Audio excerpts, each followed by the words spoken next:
exciting part of this 36-hour live stream event on behalf of Amudim. Welcome to Unite to Heal. Yes, it's been amazing. The first 33 hours have been entertaining, inspiring, educational. It's been fantastic. But now we get into the home stretch. We get to the point where we're going to watch you, our incredible viewers and listeners and supporters of Amudim, put us over the top, get us to the campaign goal. Right now, the $5 million goal is at $3.8 million, which means 77% of the goal has been achieved. Pretty remarkable, huh? I would say so.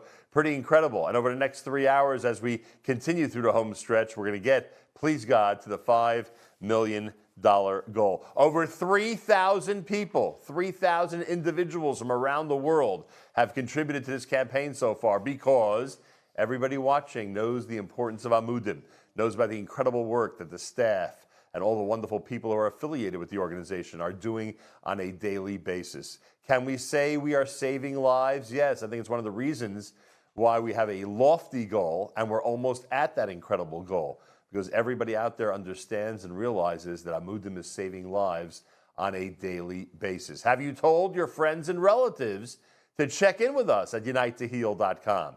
Tell them we have an amazing 3 hours coming up, some great conversations, wonderful videos, some fantastic debuts of songs that are remarkable. So please tell everybody you know to get onto the web at unitetoheal.com and join us immediately. While you're at it, why not suggest to them that they too should be donors? They too should be supporters of this amazing cause at unitetoheal.com. And remember, every time someone donates, that donation is quadrupled.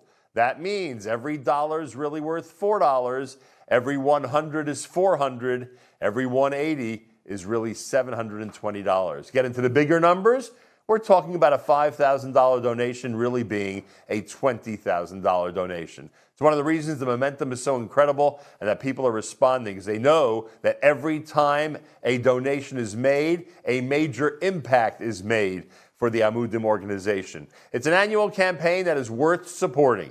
You've been seeing for the last 33 hours some of the incredible work and some of the wonderful features that Amudim is responsible for. In terms of this year's live stream, the programming's been incredible. We'll have a chance to talk more about that throughout these 3 hours. But right now, after you've enjoyed all the great presentations, all the wonderful entertainment, all the great education, all the fantastic panel discussions, the comedy, the education, the discussions about therapy, the discussions about mental health, and so many other important topics, please, at this point, make sure that we can count on your contribution to Amudim. Now's the time. UniteToHeal.com. Spread the word, and let's get to the goal. $5 million, a lofty goal, right? Well, guess what? We're about to hit $3.9 million. We're over 77% of the goal so far. And every time you give a donation, it is quadrupled by the generous matchers at Amudim. So please, give and give as generously as possible. Again, UniteToHeal.com. Spread the word. As this night continues, we know the audience is going to grow. It's going to get bigger and bigger, and it's going to have a ripple effect throughout the international Jewish world. More and more people are going to be logging on. More and more people are going to be curious if we get to that goal at the end. So please help us spread the word and make sure this audience continues to grow. Simple as that. 4 times, quadruple. Every time you give, you're really giving 4 times that amount. Please, give and give generously right now and support the great work of Amudim. When we kicked things off yesterday, we had an opportunity to speak to some of the people who are responsible for the day-to-day activities at Amudim, some of the people that are turned to as therapists and as leaders in their specific departments and areas to help those families and individuals who are in great need and in great pain. There are a lot of people who work very hard to save lives and to get people back on track and to really help the individuals, the young adults, the kids, and of course families to get back on track. Amudim needs your funds. Amudim needs your support. Amudim needs your help in order to continue this great and noble work. So please, UniteToHeal.com. Again, UniteToHeal.com. Make sure to give as generously as possible. Enjoy the fact that the impact is great. 4 times whatever you give is what's really being given to Amudim, and help us achieve the goal. 3.9 million. We're almost there at 3.9 million. Pretty impressive.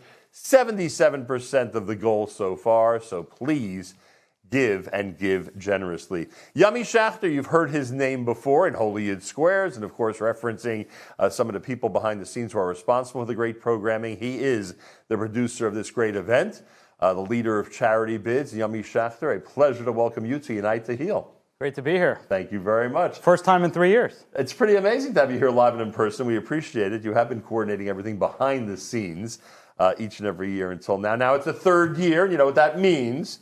It means in Jewish tradition that we are set to do this, please God, as often as is needed so that Amudim can keep on going. Absolutely.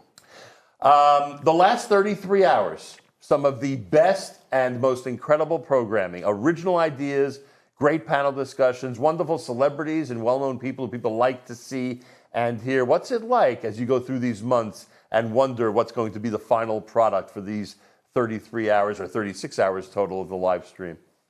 It's always very exciting, very invigorating, and it really, we have over 100 personalities that are part of this program, and each one of these people have very busy schedules, even more busy now that COVID's over. Maybe when we started, it was easier to get it done because a lot of people were at home and not traveling as much. It was easier, but now people are back to their daily lives, and to see that over 100 personalities who are very busy and have plenty of things to do aside for this will donate their time and give of their time to participate in this program because of how important it is to them. So it gives us the drive and the strength to keep going, because when you get that sort of support and that sort of feedback, it makes you want to do what we do. Can I assume you're much more familiar with Amudim's work now than when you first had your initial meeting years ago with Spiegelach? Absolutely. I mean, the stories we've heard, the feedback we've gotten both from events and from specific segments of the events. I would say the biggest impact, as we all know, was probably the Eli Schwebel song from last year, which I think we'll talk about more later on. But literally, this started as, let's see what we could do for an organization that needs the funds badly and had to cancel their in-person event. And we got 6 weeks to come up with something, which this is what we came up with year one. Went from that to, to really becoming a passion project. And the more stories you hear and the more feedback you get, the more you realize that this is very real. I think for too long, too many of our communities were brushing these issues under the rug and making pretend they don't exist. But we made it our mission to talk about these things and to make people feel uncomfortable, because that's our job. If people are comfortable, we're not doing our job. We want people to think. We want people to react. We want people to understand what's happening under their noses and to support those who are most vulnerable in our community. And I think we've effectively done that through this campaign. 5 million is a big number, but for the reasons you just mentioned, I think there's a reason why we're approaching that goal, because people out there understand just how important the work of the organization is. And we've both been involved in a lot of fundraising efforts over the years. This is pretty significant that we're at 77%, and we're just really starting the home stretch of this campaign. Yeah, over 3,000 donations, and as of this morning, over what I heard this morning was 600,000 unique IP addresses. Wow. That's a very, very big statement. That's the community saying, whether you hear us or not, whether you see us or not, we stand with Amudim, we support Amudim, we stand with the victims, we stand next to shoulder to shoulder with the people who need the help. And that's what this is all about. And I think you can't get a statement louder than this, right? This 5 million... We're going to hit 5 million. Hopefully we get over that. Looks that way. And those are big numbers for a campaign, especially when COVID's over, and this is one of the few remaining virtual events that is still going. And like you said, it's now a chazaka. I think something like this will continue to go because of the content and how important it is and how much people are thirsty for it. There's other impressive data. People are staying on this site for quite a while. It's obvious that they're gripped by the type of programming you've arranged. Panel discussions and all the different entertainers, etc.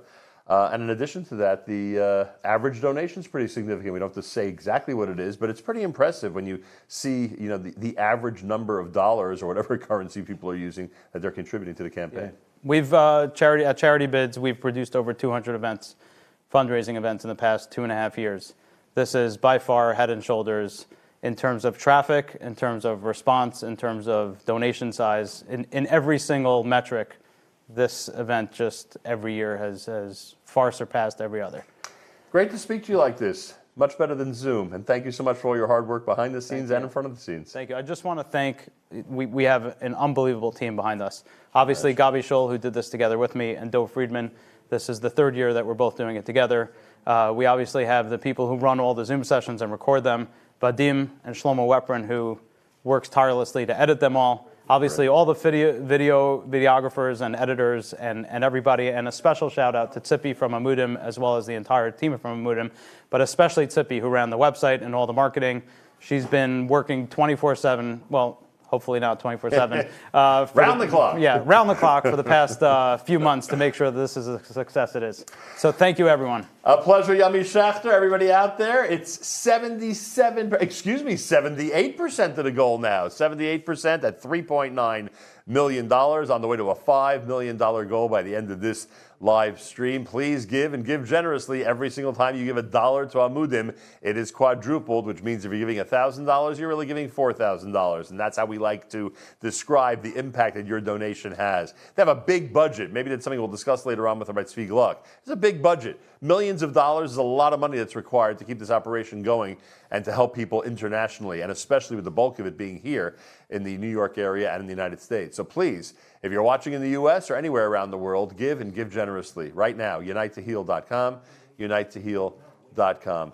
We've got a video coming up. Yes, this is all about Achdus. This is all about unity. It's all about togetherness, right? Maishi Tischler's got a brand new video. It's produced by Aryeh Kunstler, and it is called Achdus, Unity. Let's present this brand new video in honor of Amudim. Here's Maishi Tischler at unitetoheal.com.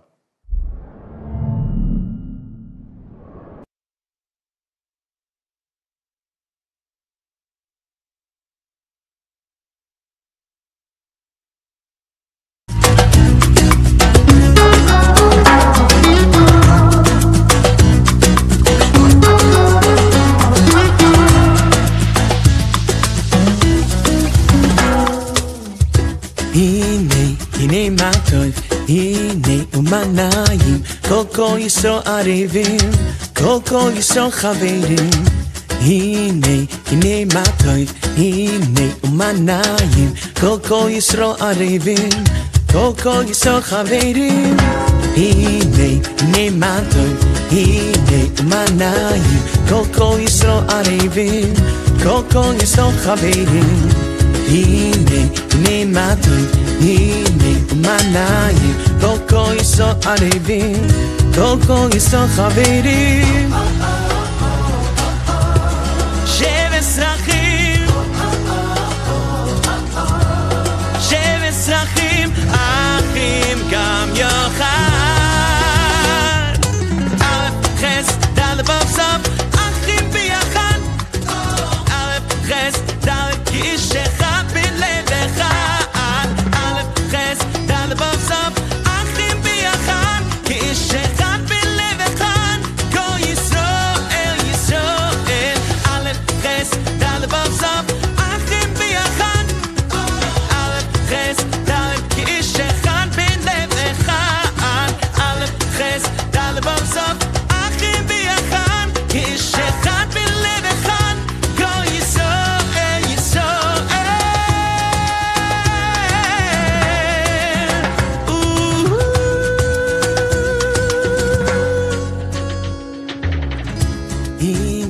הנה מה טוב, הנה ומנעים, כל ישו ערבים, כל ישו חברים. הנה מה טוב, הנה ומנעים, כל ישו חברים.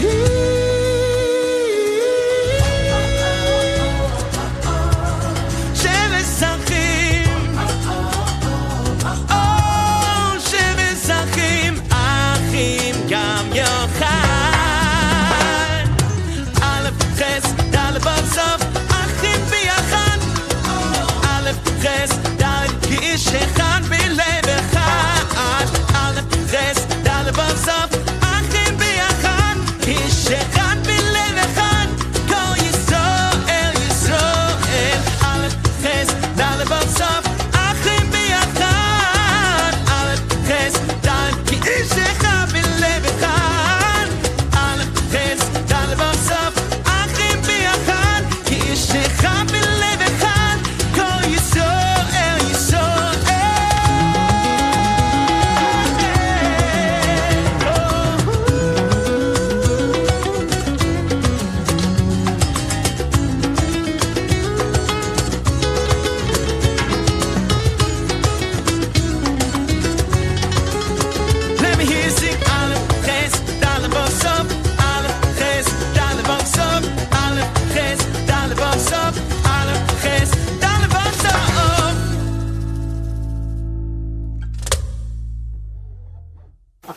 is what we do for you, Amudim. This is why I brought the sun. Amudim, yeah. Seriously.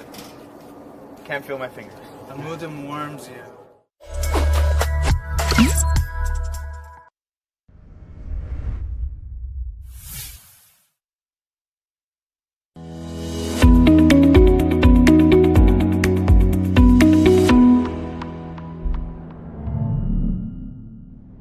We're back here tonight to Heal, powered by Amudim, presented by Charity Bids, and Rabbi Tzvi Gluck is, of course, the co-founder and CEO of Amudim, and he's here with us.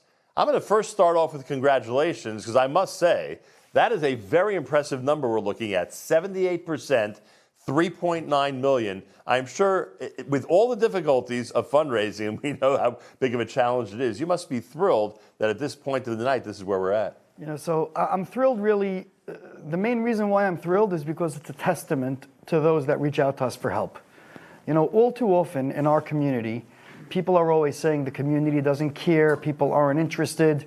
And, you know, while we still have a long way to go, it's definitely a very powerful testament. Each person that makes a donation is sending a very clear message to those that are in pain, those that are suffering, and those that are struggling. And that is really why we're here. You know, I mean, people ask me, you know, you go crazy for 2 weeks out of the year, and, you know, we don't have a fundraiser at Amudim. I do the fundraising, and I'm the CEO. So it's almost like, well, what's better? Should I be going parlor meetings every month, or do I just, you know, kill myself for a couple of weeks, and not literally, of course, and just do what we can? But really, this is, you know, and it's a tough year this year. I have to say, there's a, you know, between the economy and interest rates, and it's really a tough year, which is even so much more so that people are giving and giving generously. And we just have to say, please keep on giving, you know, and I'm not going to be happy with 5 million. I want to show people that we care, and let's raise more.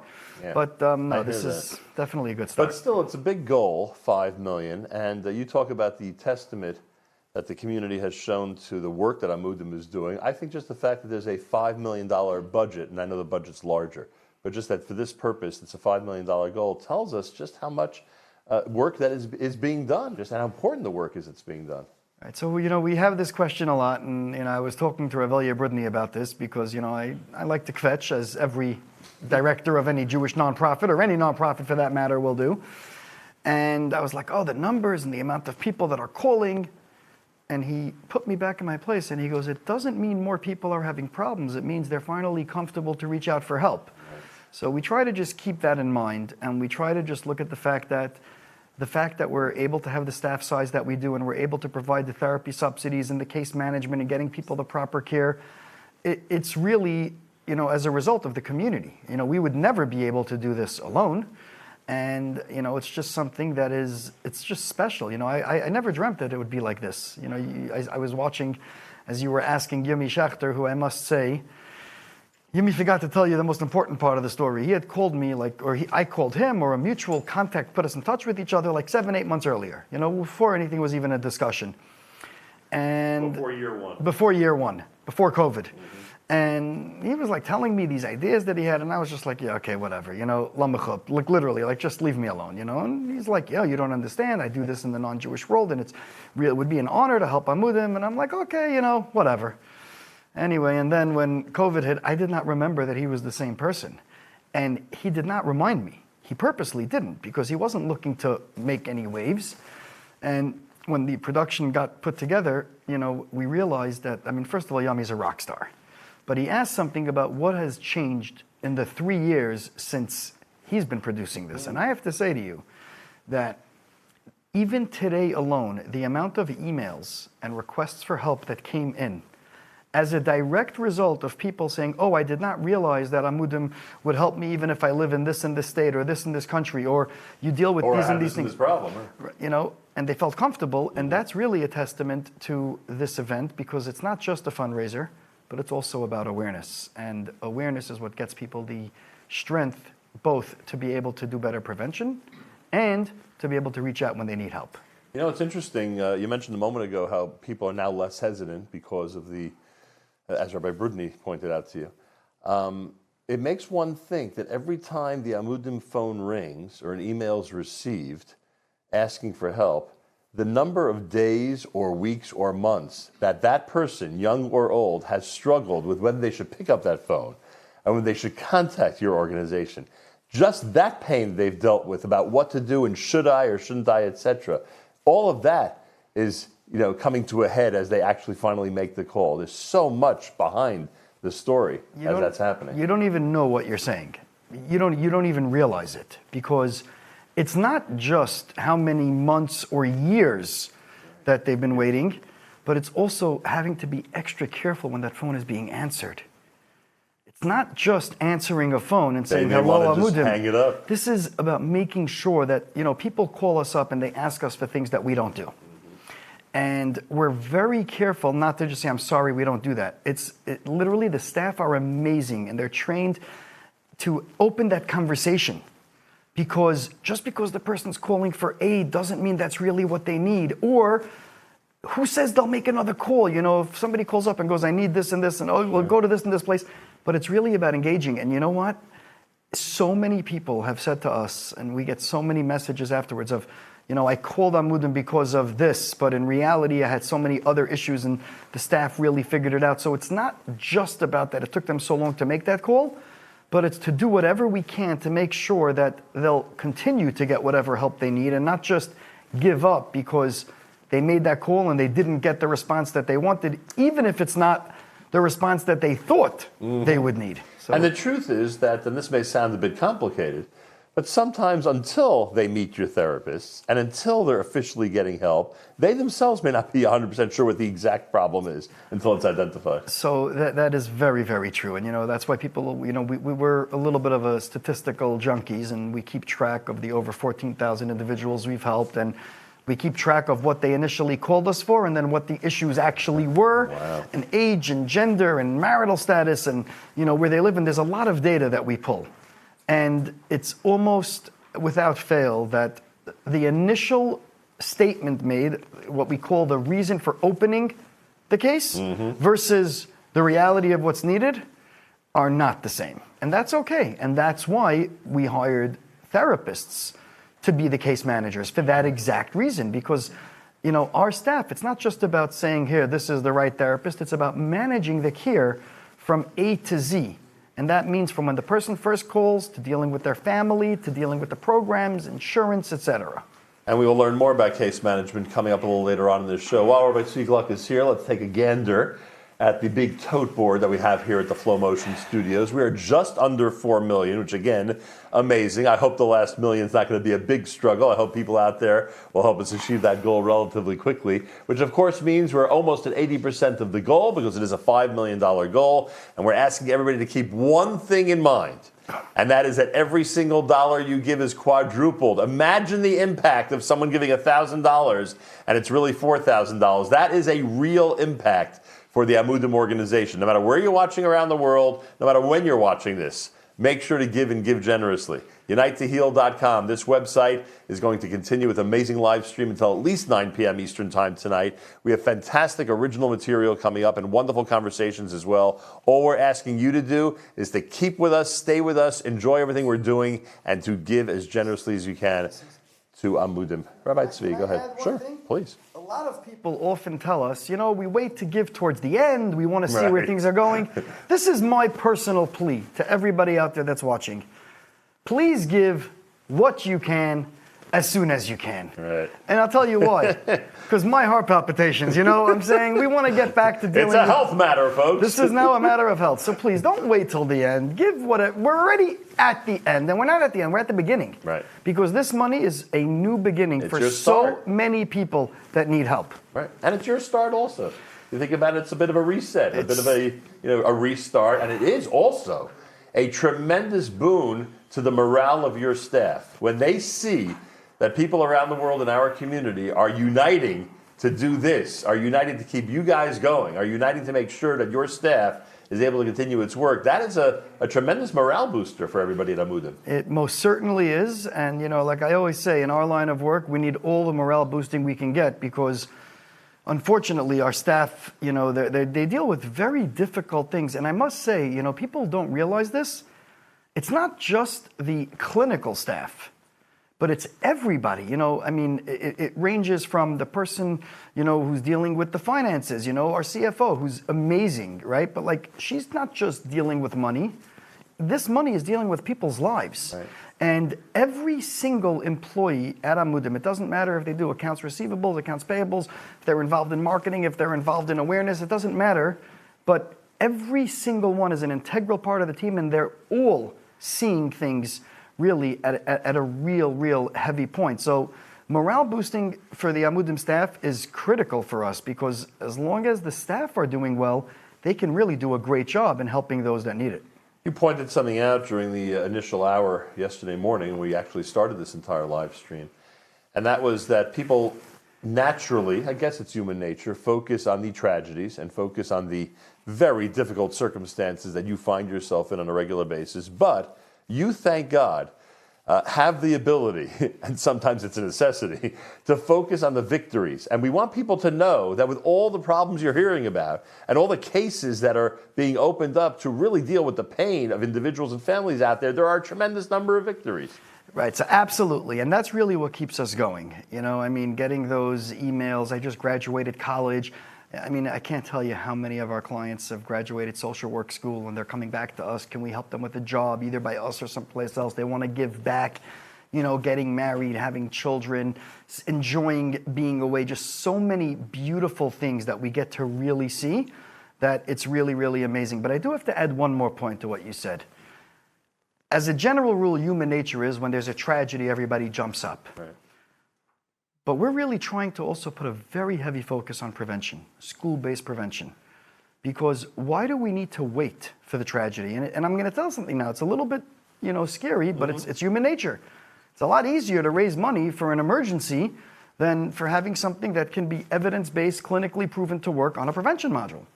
So it's really something that, you know, we just want to wake people up to it, is that, you know, it's a lot cheaper to invest early on than to wait for there to be a problem. Has this begun in schools already? Oh, we have over 60 schools this year that are utilizing the program that was developed. That we actually funded the development of the program.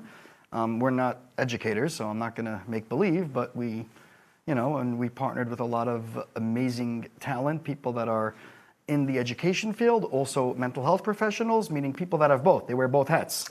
Is this high school? Is there even a role in K through 8 for this? This is 5th through 12th grade. It's a wow.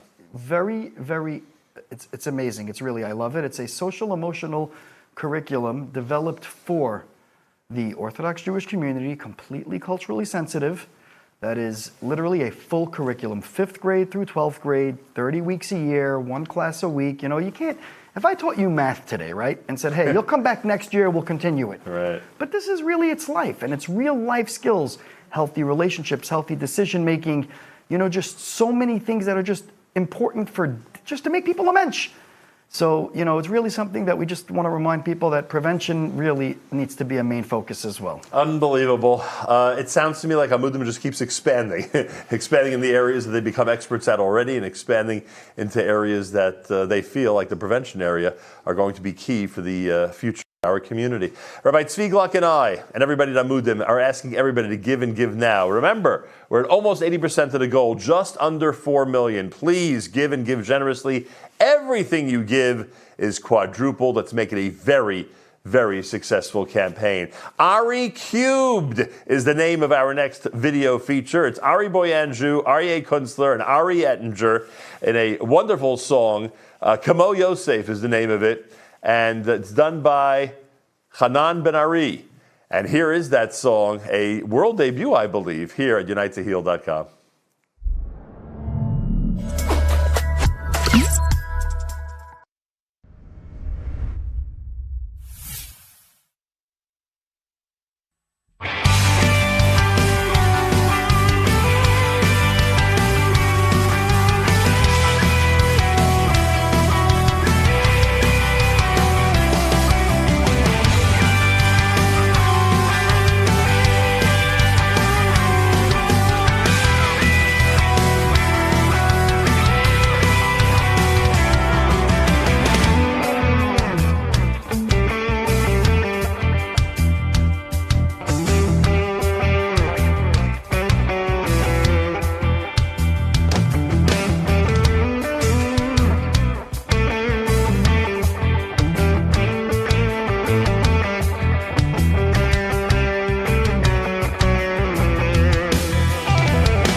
We're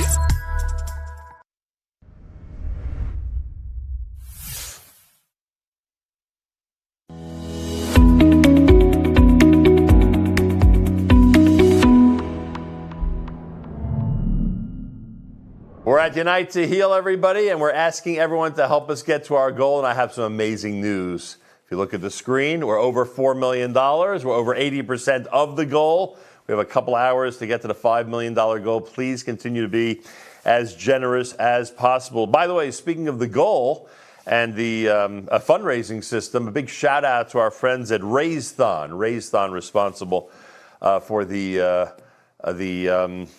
website, etc., that's keeping track of the totals tonight. So a big thank you to them. We have two special guests here in our studio. Miriam Lankry is the clinical director of Amudim. Welcome to the show. And Devorah Pellman is CFO of Amudim. You must be thrilled when you see the $4 million figure up there on the screen. I am thrilled, and I'm going to be even more thrilled when we hit our $5 million goal. Amen to that. Miriam, we'll start with you. Clinical director of Amudim means that you are overseeing, I would guess, thousands of cases that are coming across your desk, that you are then directing to the right place. What is that experience like when a new case arrives at Amudim? That's a great question, Achim. First of all, I want to thank you for being here. Thank you. Your voice, your name, your brand is synonymous with great Jewish causes. Appreciate that. So I really just want to thank you, and it means a lot for Amudim to be part of that group. So when a case comes into Amudim, it's where each case manager receives this new case, and they deal with it. It's a whole new world. They have to get to know the person who's calling, whether it's the identified client or somebody who's calling on their behalf, and get to know their whole system. How do they live? What's their reality like? What are the things that they're struggling with? I mean, everybody for the past almost 36 hours has been hearing about addiction and abuse and mental health issues. There's so much more. There's poverty. There's kids who are struggling in school. So many other things that factor in to the whole system that the case manager may have to deal with. So the case manager approaches this new case, this new client, this new family system with a big heart, a lot of curiosity and authenticity and big, deep desire to help, and starts to ask all the right questions and figure out, how do we tackle this new case? A case manager has to immerse themselves in the case. Very much and so. Sometimes it's hard to do that, right? I mean, it can be overwhelming. It is sometimes very overwhelming. I'm fortunate now to work with 2 case manager supervisors who will help give each case manager, we have at least 20 case managers at this point, supervision directly on the case. I will sometimes supervise the case manager supervisors or the case managers themselves, because in supervision there's 2 different aspects, right? There's supervising the case, which clinic to go to, which therapist to see, which rehab, what protocol, what modality of treatment. And then there's also supervising the actual case manager, the case manager supervisor. What are they going through in this process? How hard is it for them to absorb all of the things and then go home and be, a good sibling, spouse. A good regular person. A good regular person. Who's not dealing with these crises. Exactly. Devorah, it must be very challenging to organize and keep organized a financial structure like Amudim. We're talking about an incredible amount of money, thank God, that comes in from people who like our listeners and viewers right now. You have a tremendous responsibility to make sure everything is utilized to the best potential. I mean, what's it like to be at the helm of that whole system? I think we're constantly having to prioritize, given our limited resources, prioritize what programs come first, prioritize what our clients need. Unfortunately, we have such a huge need.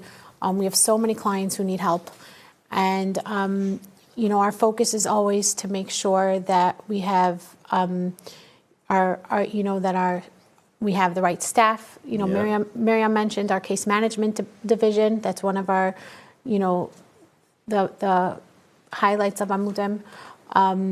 We're working on so many other programs. I know Tzvi spoke about our school-based programs, which, is really the key to our prevention that we're working on. But every time something like this is introduced, you have to weigh in whether this is something Right. practical for the organization. Right. It's not always practical, and we do it anyway. It's sometimes really necessary, though. Exactly. And we're hoping tonight that we're able to continue to fund these programs and continue to help our clients who reach out to us. There's really, there's so many needs that come up. I think you would join me in telling everybody who's watching right now that the more money Amudim has, the more they can do for the community. It really is as simple as that. It's the more we could do for your schools, the more we could do for your communities, for your Families, families individuals, and friends. kids, everybody.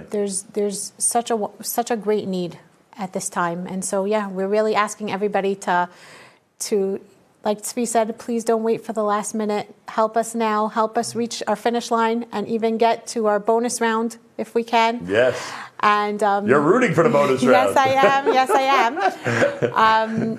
There's so much that Amudim has the potential to give our communities. Don't let the funds be the bottleneck that holds us back. We have such an amazing staff, Miriam and Tzvi. And the Darchenu team, we have such incredible people who have the ability to give so much to our community. And so we want to help give them the support that they need to get these programs out and to get them far-reaching in our community. Devora Pellman is CFO of Amudim. You can imagine the responsibility that she feels, and you hear how every time you give, it increases the potential for Amudim to help all the people around the world with their amazing work. And Miriam Lankry is the clinical director of Amudim, dealing with all these cases on a day-to-day basis and supervising people who are really immersed in every single situation. Please, in honor of these two wonderful ladies and in honor of the great organization, give as generously as possible as Amudim continues to march on toward the goal. We're almost at 4.1 million, and we need this to be a success by hitting the $5 million goal. A big thank you to both Miriam and Devora. Thank you for joining us. And I now have, for our viewing pleasure, we don't have the viewing pleasure yet? Okay, well, in that case, we'll remind everybody that we are getting toward the goal, and we hope that everybody out there is going to be as generous as possible. Now I am told that we have a segment entitled From the Amudim of the Daf. From the Amudim of the Daf. Think of the double language there. Shlomo Simcha and Yossi Green performing a tribute to those who study Daf Yomi. Here it is at unitetoheal.com.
Talmud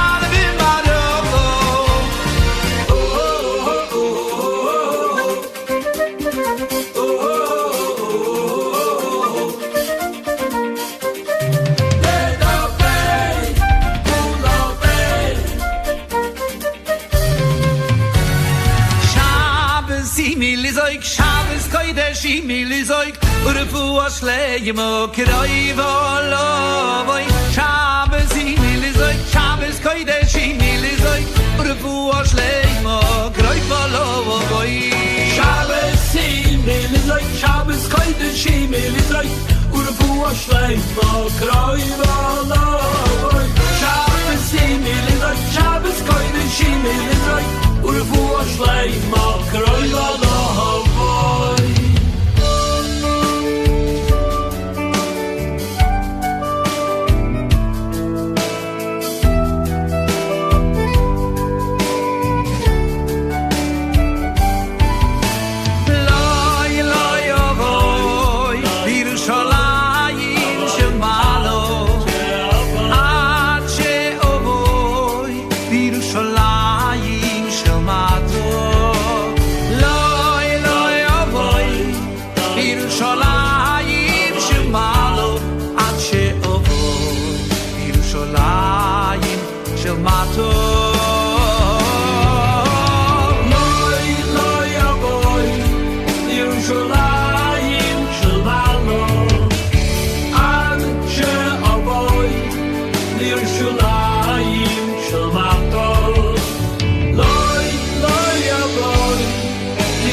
Zakoj sensi zrohoj rotso Rotso Kodesh Baruchu Zakoj sensi zrohoj rotso Lefichach hier balahem Toira mitzvahs Lefichach hier balahem Toira mitzvahs Lefichach hier balahem Toira mitzvahs Lefichach hier balahem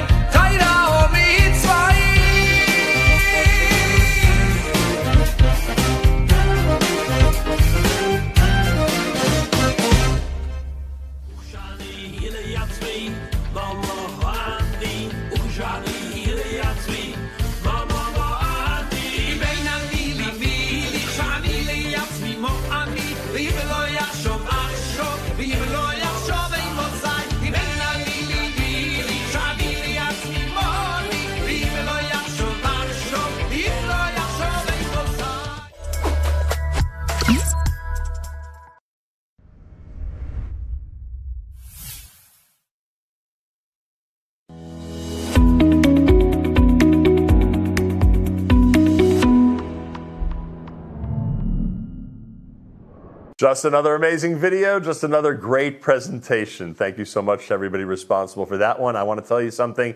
The entertainment, the inspiration, the education that we've been getting over the last 36-hour live stream has been unbelievable. Everybody out there, if you have not yet donated, now is the time. We're encouraging everybody not to wait any longer. Donate now and make an impact. Every time you give $1, it's quadrupled. Every dollar is really worth $4. Right now at unitetoheal.com, and tell your friends and relatives around the world to do the same. Esther Goldstein is with us. Welcome, Esther. She's founder of Integrative Psychotherapy.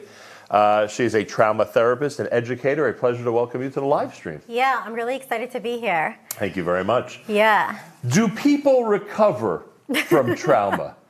Do they recover? Okay, well then we have to define what recovery means. Okay, please So do. I think that when we talk about trauma, well, first I want to just say something because I keep hearing about like, send the money in, send the money in. I can't walk around saying, guys, send money in, but for Amudim, like, please do. Okay. One of the things that happens, what we'll talk about recovery, is that when you have the right kind of supports and there's conversations, that are happening in the community, then people heal and recover a whole lot more and a whole lot quicker. So if anyone has the capacity to support or share this in any kind of way, I'm jumping on that bandwagon. Nice. My son kept saying, Mommy, when are you donating? I said, I like waiting to the last minute. He's like, no, you're going to run out of time. He was like watching it. So recovery. What I would define as recovery is that the person has the capacity to function and to enjoy their day-to-day life in a way that they're meant to. When people go through trauma or pain or suffering, or they're suffering in silence, or they have so much shame and they don't reach out for help, then it takes them a much longer time to recover, or they have symptoms for a very, very long time, or for a lot of their life.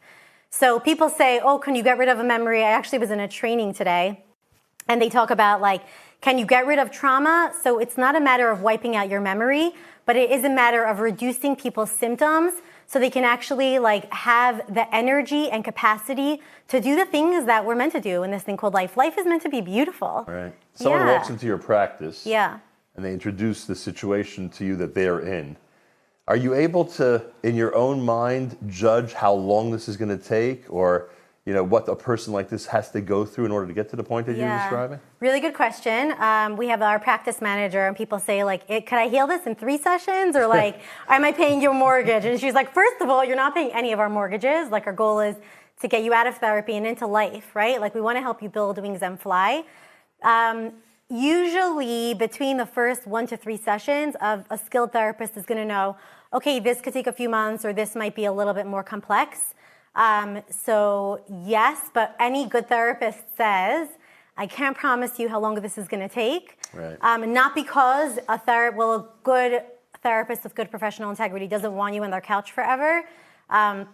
If there's complexity there, and I want to talk about Amudim and the way that community supports can help heal, then there's ways to reduce that and to help people have, like, really good treatment so they could actually engage in the treatment and then actually drop down and then live their lives. The thing about Amudim is this. Actually, Amudim has been a community resource for so many of our clients. We have right now 7, 8 staff. We're actually all going out tonight for dinner because I think that a sense of community is so important for clients, but also for therapists.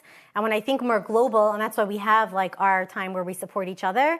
And I think when it comes to Amudim, one of the important things is I think about their global impact of somebody is alone at night or feeling overwhelmed or is doing a Google search or texting their friend. You want to know, the person needs to know there's a community, there's conversation about these things, these struggles. You're not crazy. Whoever's listening, if you have a struggle or there's someone in your family or you have an issue, you're not crazy, you're not alone. I hope that these conversations can open your mind, and I hope that all of us, even if somebody is not struggling, just reduce the shame and the isolation around mental health struggles, because that's a huge piece. You're asking about recovery. If I see in someone's presentation that they have good family support or a community where they acknowledge mental health struggles, that person's symptoms and their feeling of isolation or shame will reduce immeasurably. And that means they'll show up to certain community events, go to shul, because there's less judgment than shame. Mm-hmm. And with shame, just to talk about shame, what happens when people feel ashamed is either 3 things. They either move towards people, they move against people, like, I don't want to be with you, or they move away from people. And what we want to do is help people move towards people, because when we have other people, we're not pushing away against you, we're not pulling away, but we are joining together as a community, then people can actually heal incredibly quicker. Wow. So, yeah. So we don't realize how important we are as a support group, even if we're not related to that person or don't affiliate with them very often. Just being part of the community, we can have a big effect on them. Just being part of the community and being part of these conversations can be a huge piece of people's healing. Yeah. Is it frustrating when you see the progress in the person you're working with and they just don't realize how far they've come over the last few weeks or months? I love that question. I have this trauma therapy training where I'm training trauma therapists, and I put in the first module, outcomes conversations, and basically outcomes conversation is all a matter of therapists and clients starting to more regularly track their progress. What's your therapy goal and what's your progress? Now, the point is not to say, oh, you're moving along quicker. But what happens is that there's something called a negativity bias. And we lean towards what's not working than what is working, right? Like, oh, I still want this, I still want this. And one of the big pieces in good therapy actually is like, excuse me, ma'am, today we're going to notice how you showed up or how you were more present or how you didn't reach for that bottle of alcohol, we're going to notice that. So part of tracking progress and little shifts is a huge piece. So I think it's only frustrating if the client's also not celebrating because we need them to be energized. Well, the system you just described gives them the chance to celebrate, gives them a chance to understand that their eyes need to be open for the progress that they've made and to look at it and see it. Esther Goldstein joins me and everybody here at Amudim asking you to be as generous as possible. Let her and others continue to help people who are in difficult situations. Right now, unitetoheal.com, the 81% of the goal. The big numbers at 4.06 million. Let's keep it going until we hit 5 million and beyond. Thanks so much for joining us tonight. I remind everybody to keep it coming. Every dollar you give is quadrupled. Every single dollar you give is quadrupled. Please, please, please be as generous as you can. Please, please, please encourage your friends and relatives, everybody, to give right now at unitetoheal.com.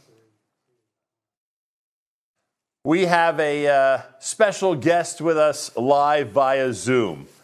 I am told that Chaya Kogan is joining us live via Zoom, a singer and songwriter who has spent months working on an amazing and powerful song. Now, I do remind everybody that we who are familiar with this presentation and the work of Amudim, we know that music has a very important role to inspire people to go and get help. We know this from past experience. Chaya Kogan has written an amazing, powerful song. It's entitled Battle Cry, and she is with us live via Zoom from Israel. A pleasure to welcome you to Unite to Heal. Thanks for joining us. Thank you for having me. Tell us the background of this song, of going ahead and creating something that's important to you, and now, no doubt after it's presented, will be important to a lot of people who are watching. Right. So almost a year ago, I reached out to my followers on Instagram and I told them I was working on some new music. And I asked them if there's any certain topic that they would want me to write about. And the answers really shocked me. 90% of the answers were mental illness. I mean, I know a lot of people struggle with it, but I never ever thought that I'd be asked to write a song about it. But I understood that so many people, have that need. So I did my research and I sat down and I wrote a song called Battle Cry. Now, I don't have the lyrics in front of me, but the title of the song is certainly intriguing. Is this a battle cry? Is this what someone needs to do for themselves or toward others in order to start to get results in this area? So I wanted to create kind of like a fight song, which on the one hand is very realistic and it does talk about the struggle. Not putting fairy dust over everything and saying, yeah, it's all going to be okay. Hashem's with you. I mean, Hashem's with us always, but people struggle with this daily. And it is, an ongoing battle for a lot of people. It's a struggle, and they have to get the therapy they need and the support. And, it's a battle. Chaya, how long did it take to create this song? Was this one of those, one afternoon and it all just came flowing out, or was this a months-long project? Well, in the beginning, it did start flowing out, but then, you always go back and make it better and better. But it did take a full year to, come to what it is today. Wow, a full year. That's pretty remarkable. I mentioned earlier how many of us are familiar with just how powerful music can be. Just how a song can really be life-changing. Do you anticipate that there'll be people listening to this song who literally are going to be able to undertake that battle cry, are going to be able to, get out there and get themselves the help they need? That's the goal. I wish. I really hope that this song will help women and empower them and give them that extra strength that they need. I'm sure that from woman to woman, it will change. One woman, it will help her get out of bed that day. Maybe another woman would help her to get the therapy she needs. But if I could just help in any way with the song, then I've done my part. I don't have the lyrics in front of me, but there must be a line. I don't want to put you on the spot, but I'm assuming great songwriters like yourself, there's always a line, a twist, a quote from the song that really punches the point home. Is there one we should be looking forward to when we watch this video? There are a few lines like that. One of them would be my scars are proof I'm living, or wow, that's powerful. I'm deciding today I'm going to make my life a life worth living, which actually I found out only after I wrote the song that was something that Amudim put out not long ago. I mean, sometime before. Yep. Literally that line. And I put it in the song without knowing. So I guess it was supposed to come together. People, the 100%. There's unity in that, and the fact that you went ahead and really hit on such an important point, which, as you pointed out, others have done before. But boy, does it have to be reiterated, repeated for so many people till it's driven home and they're able to go ahead and undertake that battle cry that you write about. Okay, everybody, we are going to go to this video. Obviously, those of you who are sensitive to the fact that it's a woman performing, you can join us, or rejoin us, I should say, in just a few minutes. But this is a very powerful video and song. And again, in the opinion of those who have produced this event, it's going to be another one of those selections that's going to be life-changing for so many people, especially women out there in the audience. Chaya, I want to say thank you to you on behalf of a lot of people that no doubt are going to be getting a lot of strength and a lot of help because of this song that you created and that we're now going to present. Hope so. It's called Battle Cry, everybody. Here it is. Heal.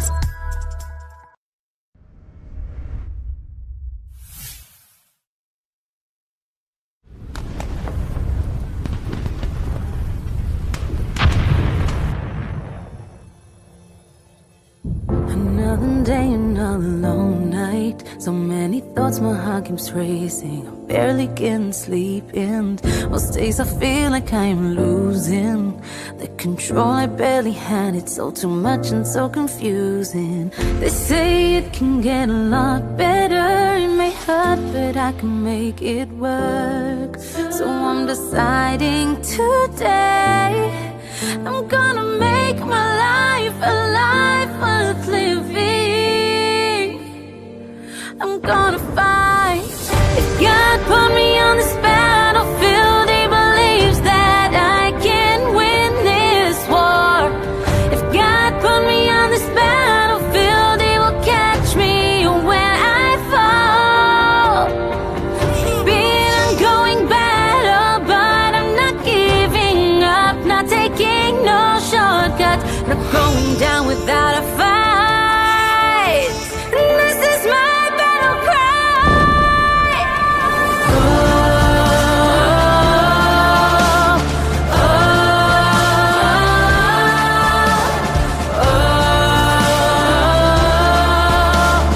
This is my battle cry.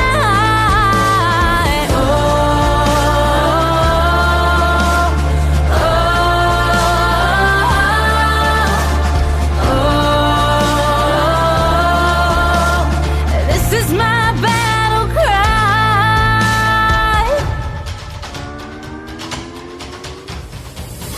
When my world came crashing down, I was completely shattered, felt like I didn't matter. I tried to hide, not show my real face. It's not pretty to be sad, and they just wouldn't understand, yeah. But now I know a lot better. Not gonna camouflage myself again. With my prayer shield in hand, I'm brave and my scars are proof I'm living. I'm gonna fight. If God put me on this battlefield, He believes that I can win this war. If God put me on this battlefield, He will catch me when I fall. It's been an ongoing battle, but I'm not giving up, not taking no shortcuts, not going down without a fight. And this is my battle. I'm still learning how to live this life. It's not easy, but I won't give up. It's a journey and sometimes might get rough, but I remind myself I've had enough. Living behind the scenes, not fulfilling all my dreams. I'm here and I choose to live. And this is my battle cry.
Welcome back to Unite to Heal. We look at the tote board. We're at $4.09 million, which means 81% of our goal has been achieved.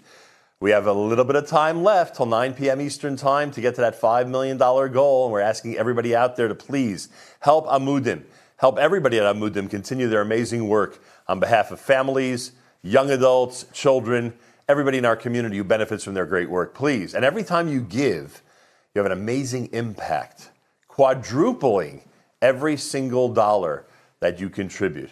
So if you're giving $100, it's really a $400 donation. Again, a $100 donation is really a $400 donation. We're trying to get to our goal and get there as soon as possible. Please help out everybody by going to unitetoheal.com. We also are recommending that everybody out there tell your friends and relatives to join us. There are many people that you know who would be very sensitive to the great work of Amudim and would want to support a great cause like this. So please make them aware. Get on your social media, become an influencer yourself, and influence people to give to Amudim, and let us get to the goal as quickly as possible. We are going to go to this short PSA, public service announcement from the Amudim organization, and we'll be back with more at Unite to Heal.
Where have you been? Hours like this is not okay. We're not buying you not buying.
That is a very powerful video, a very important topic, and we'll be speaking about it in just a moment. We're at 81% of our goal. Everybody out there who's already given, thank you. Thank you so much for making this a success so far. We want this to be a success at the end of this evening. We want to look back and say, wow, what a great success this has been. Please, we need your help.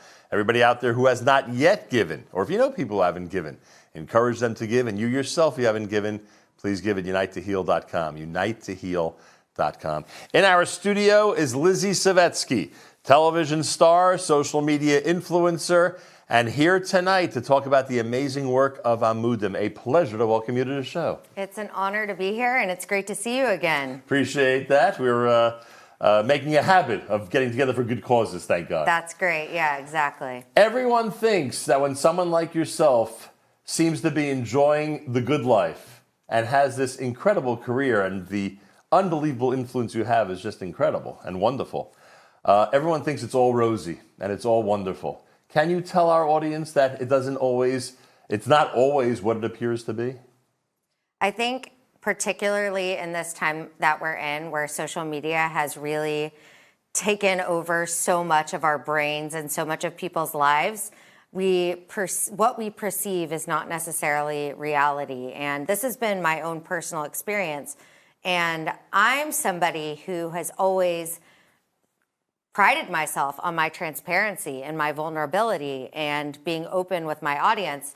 But there was a part of my life, a big part of my life, that even they didn't know about. And, I think so much of the topics that we're talking about in this 36-hour live stream have such a stigma around them. Abuse, mental health, addiction. For some reason, we feel like they come with a lot of shame. And so, even if I thought I was being open, there was still a part of me that subconsciously wanted to hide these things from the world because I felt like they were bad. And also, if I admitted it to the world, then I would have to admit it to myself. And so part of what I was putting out there to the world was this: I'm okay, I'm good. Even though inside I was crumbling. I didn't want the world to know, because I didn't want to know myself just how bad it was. When one is crumbling, what do? How do they uncrumble? How do they make progress in a positive manner? I remember when I decided that I wanted to stop drinking. And I was so embarrassed about the idea of reaching out for help. It's funny. We're not embarrassed to, get tipsy or even more than tipsy and, be a little sloppy here and there, Purim or Shabbat dinner, or whatever it is, but we're embarrassed to reach out for help. And so I don't know what that says about our society or our culture.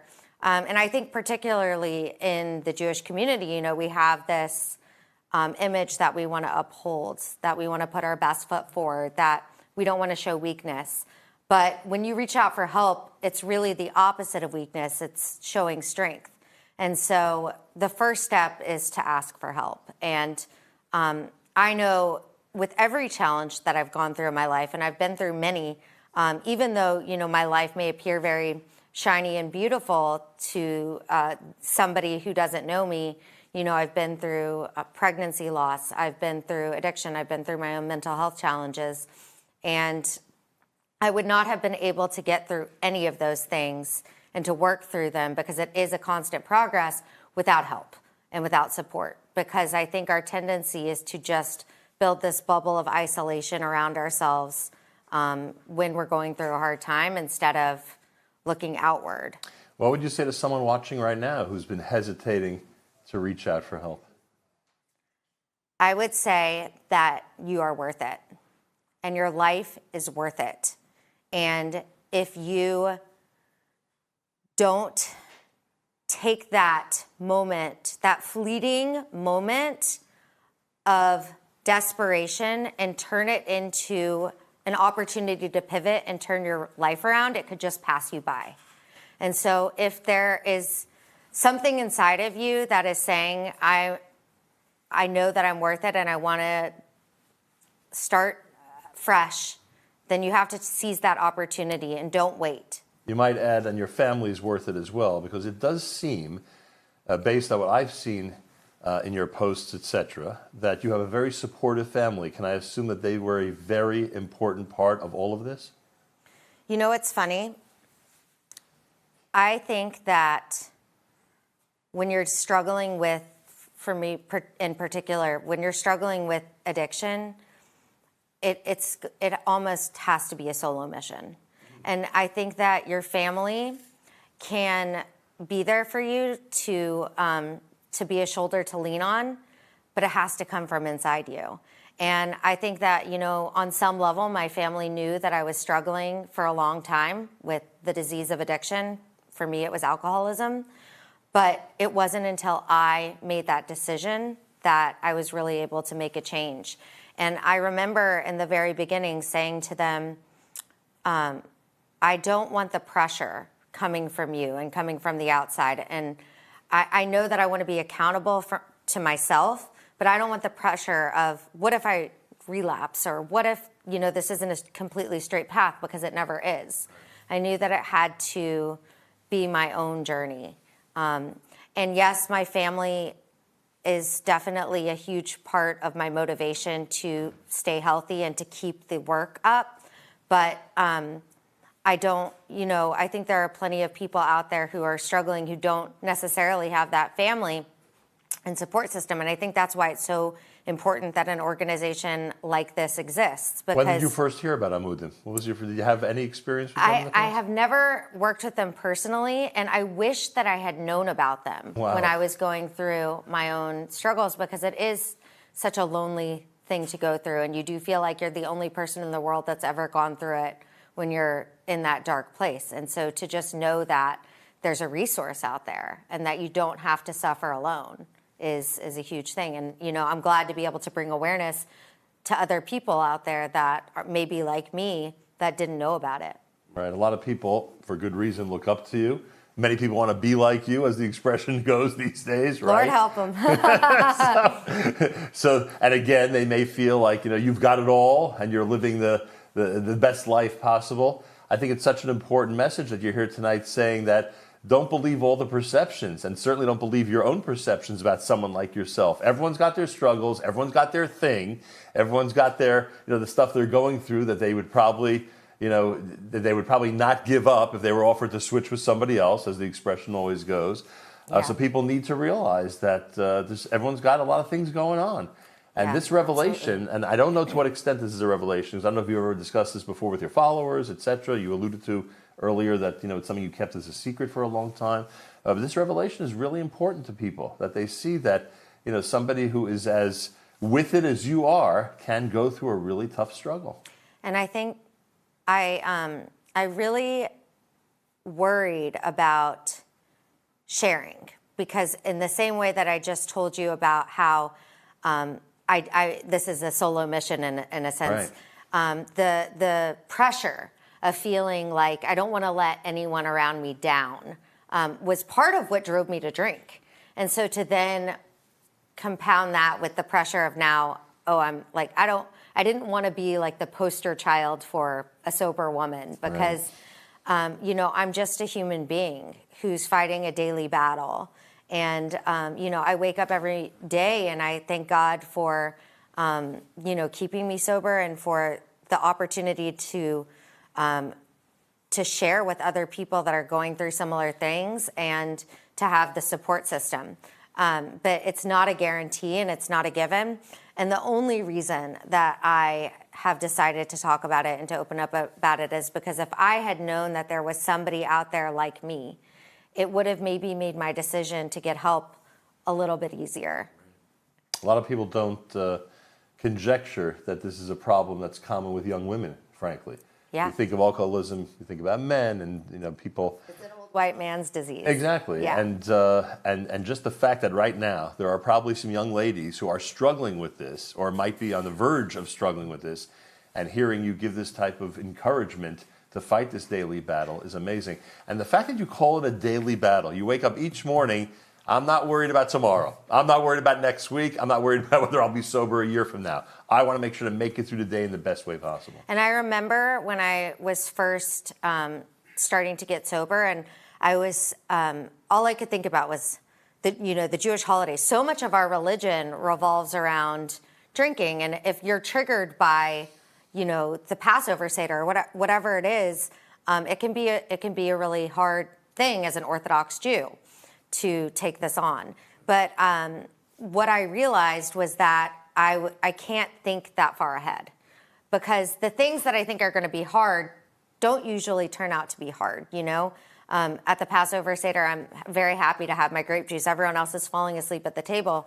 But then there are other moments that sneak up on me. And so that's why it's so important to just take it one day at a time, one little 24-hour chapter at a time. And sometimes, frankly, 1 hour at a time. Because, I've just been, to be very open, I've just been through a really challenging chapter in my life. This past month has been one of the hardest that I've gone through.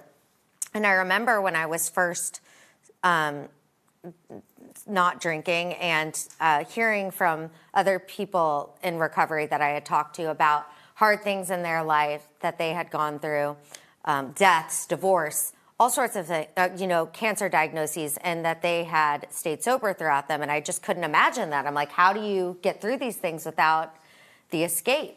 And so to be able to now be going through something hard and have support from an organization like Amudim or, people or a support system around you is what carries you through these hard times. And instead of just drowning your problems, you're really coping with them. As hard and as painful as it is, you're facing it. And that takes a lot of strength. And I know that I will have grown a lot through this just by not avoiding it or drowning it out. Yeah, taking it head on, or facing it head on, I should say. That's the best way. Only because there are people who will be upset if I don't use the opportunity to ask you, are you content with the recent decisions you've made regarding your television career? I think that it's a very hard time in the world right now. And so to say that I'm content would be a lie, because I have a lot of fear, and I have... but I'm also motivated by that fear. I never knew how dark it could be to be a Jew in America in 2022. And I've been shocked by the amount of hate that's come my way. But the type of target you've become. Exactly. I never saw it coming. Maybe I was naive. But I know that I am on a better path for me now. I just, I'm grieving what I thought it could be. Right, understood. Well, it's our chance now, during the last minute or so of this conversation, to really encourage people out there to support Amudim. You have been outspoken over the last few minutes, how if only you knew about this organization, it would have helped you and other people in this type of situation even more. You've made remarkable progress, thank God. How long has the positive part of the battle been? Is this months long? Is it more than a year? I was just speaking to somebody in the green room about this. I had my last drink on July 31st, 2021. Oh, wow. And it's a year and a half. A year and a halhalf. That's quite a victory. It feels very long and very short all at the same time. It's like, having children. And but it's really the day that my life began. And I know that sounds so corny and so, it's cliche to say, but that's really how it feels. Like it really was a rebirth for me. And if I could just say one thing about the importance of giving to an organization like this, there are so many people out there that are struggling, and you would never know. They have a facade. Most of the people out there are not wearing it on their sleeve, and you never know when it could just the floor could fall out from underneath them. And we're talking about parents. We're talking about people that a lot of people are dependent on, and so they need help and support. And I think just the idea that there's an awareness that there is help out there and that you don't have to suffer, and you certainly do not have to recover alone. And there is an amazing family out there waiting for you. if you have the courage to seek it out. And so, if there's any cause that I could support, it's definitely one to help people on this path. I applaud you for what you've said, what you've revealed, what you've shared with us tonight. Thank you so much. Lizzie Savetsky and I are encouraging everybody out there to support Amudim and do so as generously as possible right now at unitetoheal.com. 4.15 million. That's a great number. We want to get to the $5 million goal. I thank you again for joining us tonight. Thank you so much. And now we have a very special presentation. Simcha Leiner has prepared a video entitled Eyes of Glass, specifically for us here at Amudim. Simcha Leiner at Unite to Heal.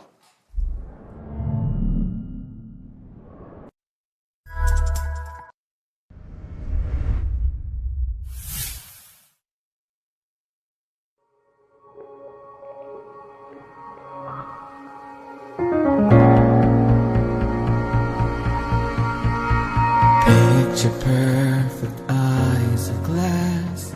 Don't let anyone see past the veil across my face. I keep it in its place.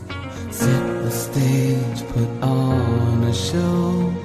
Don't slip up, don't let them know what's inside my mind. Scared of what they'll find, but what if for a moment we get to be ourselves, no filters on, release our inhibitions. All judgments can be gone.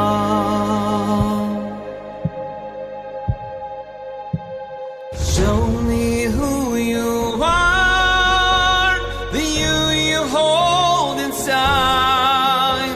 We all have battle scars from the things we try to hide. Where we stand, it's all His plan. No need to feel alone. If you face me, I'll face you too. I have stories of my own.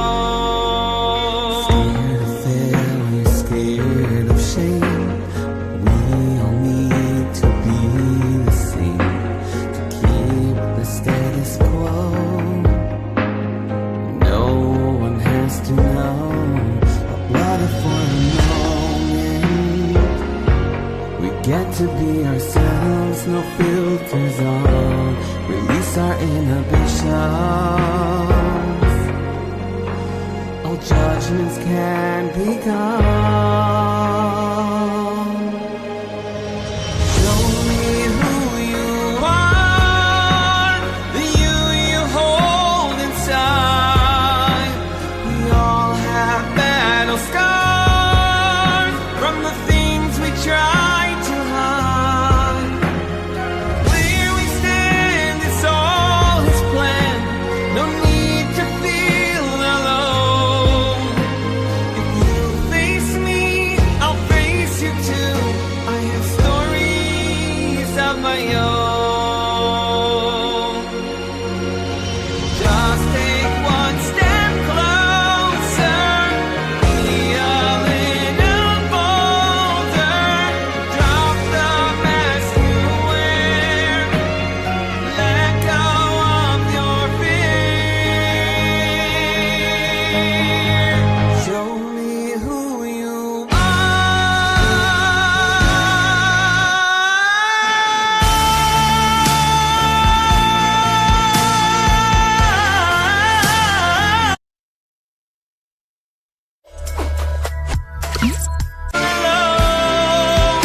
I have stories of my own.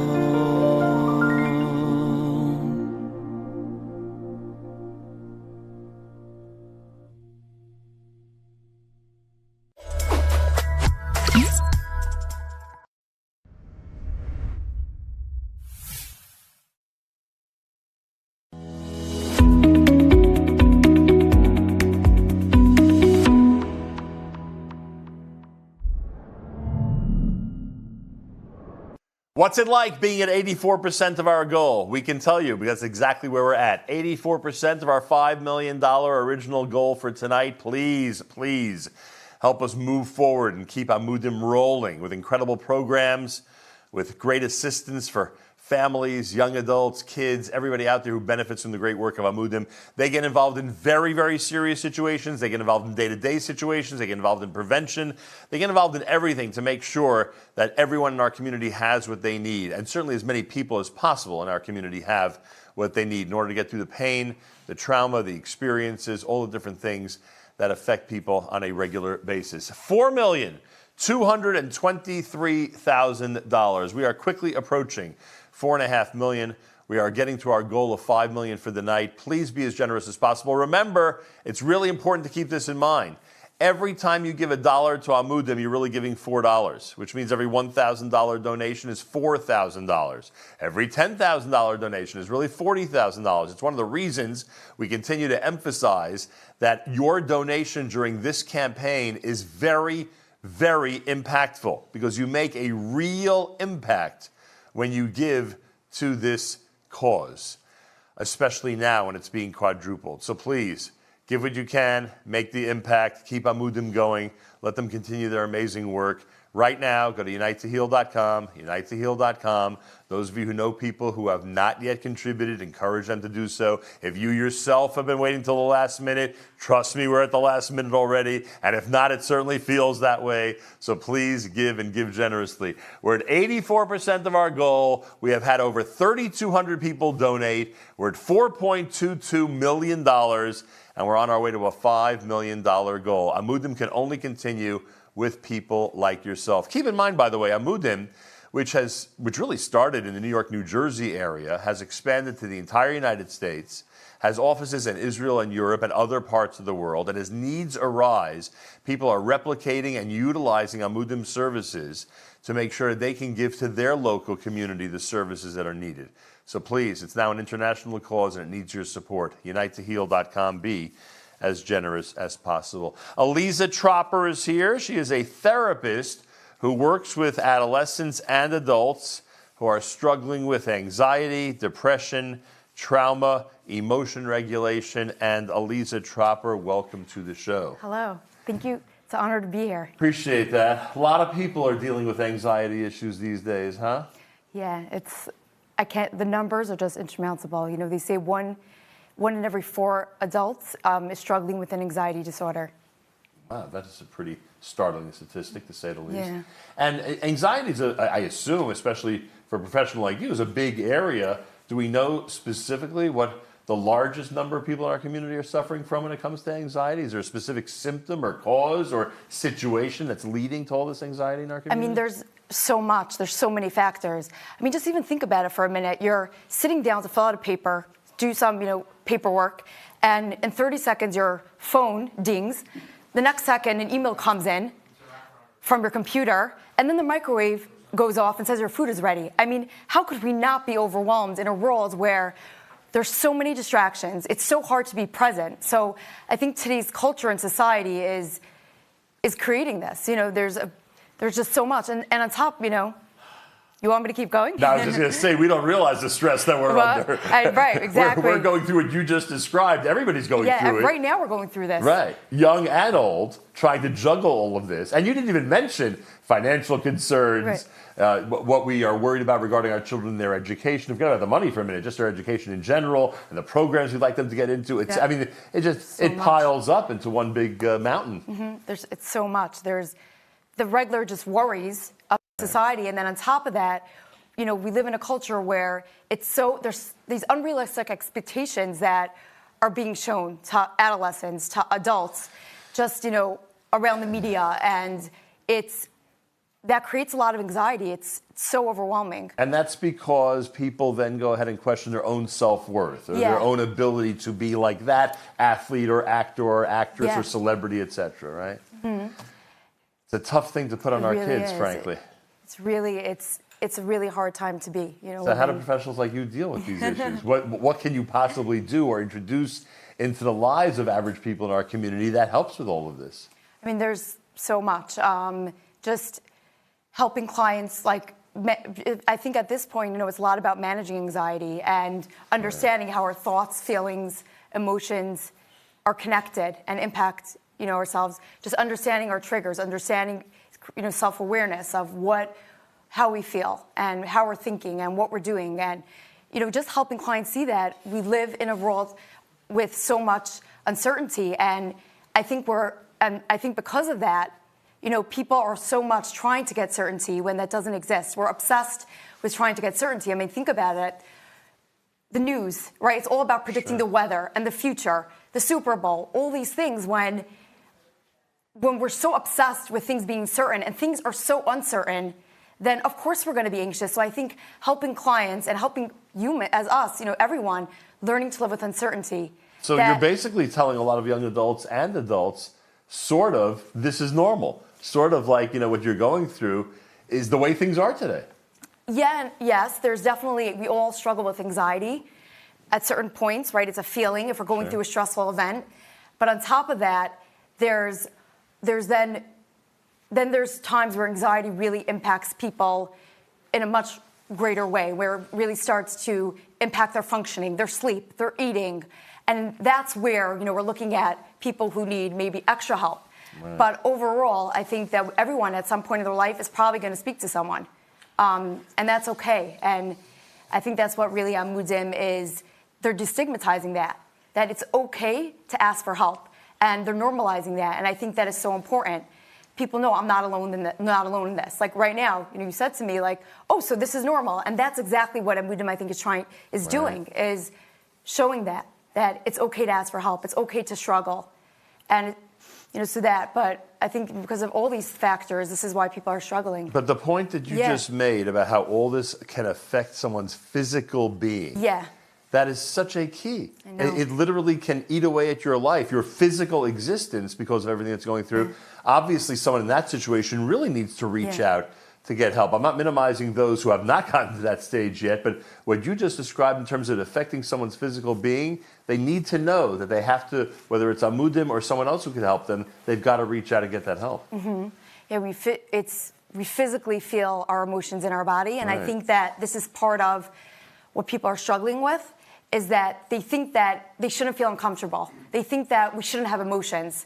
And because of that, this leads to a lot of anxiety, but understanding that, of course, we're going to have emotions. Of course, we're going to go through life experiencing all sorts of emotions, and that's okay. And I think that the more we learn to tolerate being uncomfortable, the more we learn to tolerate distress, then that really helps us manage our lives and helps us really manage anxiety. Avoidance of sensations of emotions causes general anxiety disorder. And I think that that's part of the work that we do in therapy. And I think we all need to know is that it's okay to feel sad. It's okay to be upset. And I think that the culture, though, doesn't give that message. The culture gives this message of things need to be perfect. And I think this is what we're getting, one message from our culture, but then that's not how reality works. That's not how human beings work. We need emotions to tell us things. And I think because of that, we're like all over the place. This is what causes emotion dysregulation. Well, I was going to ask Elisa Tropper to help me pitch for Amudim, but frankly, this conversation was one amazing pitch for Amudim. Those of you out there who know that there are people in the community who suffer from this tremendous stress and anxiety and depression to an extent as well, some people in very serious situations, they need to be able to reach out, and Amudim needs to be there for them when they do reach out. So please,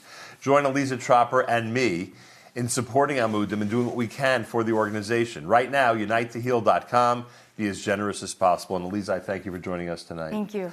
More coming up. We have a special message from Amudim. This is the video that describes the qualities of a case manager and what they go through in a positive manner on a daily basis. Here it is at Unite to Heal.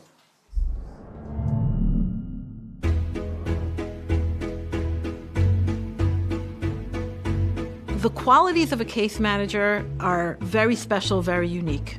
We need somebody with, obviously, tremendous amount of intelligence and insight into psychology, addiction, abuse, mental health issues, but also tremendous amount of compassion, empathy, in understanding that they're meeting people at their most vulnerable, probably the weakest, darkest moment of their life. Amudim staff, they are smart, they're really wise, well-trained, they have clinical training. None of them are doing this job for prestige or money. They're doing it because they really love what they do and they really, really want to help and better our society. You need to be somebody who's empathetic, somebody who's a good listener. You also have to have like a tough love sometimes. I guess organized also, because we have hundreds and hundreds of clients and not all of them call like to check in. We have to keep track of who we didn't speak with, who we did speak with. But I do think that support is probably the number one thing that a case manager needs. We have supervisors, we have clinical director, we have Tzvi. When you're calling Amudim and you get a case manager, you're not just receiving that case manager's expertise. You're receiving a whole team's knowledge, resources, ideas. Everybody kind of works differently, and we all can bounce ideas off of each other, off of our supervisors. We have supervision meetings, and we have the camaraderie where we're always throwing out ideas. How can I help you, help her, help this? So the Amudim case managers, when they set their mind to getting something done, they'll turn over the world. They'll call if they hear that there's a specific rehab that might be a place they've never heard of before, but might be the right place for their client. They're on the phone. They're making calls. They're doing whatever they can to make this work. The care that they call me with, it's like they're calling for a relative. When their client hears the answer that will be helpful to them, the caseworker is just as happy as the client is, and they shep nachas. They're seeing things going, and I see how they celebrate the way things are moving forward. But I also see how they worry when things aren't going right, and how they're in touch when things aren't going okay. Waking up and hearing the things that you hear can be very difficult, and we're all here for each other. There's a lot of peer support that goes on. We have a strong team and we rely on each other, and we also feel really strongly, and this keeps us going, we feel strongly that we're helping, and I believe we are. I feel very blessed that I get to work with such a unique team. My case manager supervisors, even the person who is that first phone call into the office are all exceptional people. And they don't give up. They do not give up on the clients, and it's truly inspiring. I'm awed. And the people are here choosing to be here because they really care about this mission.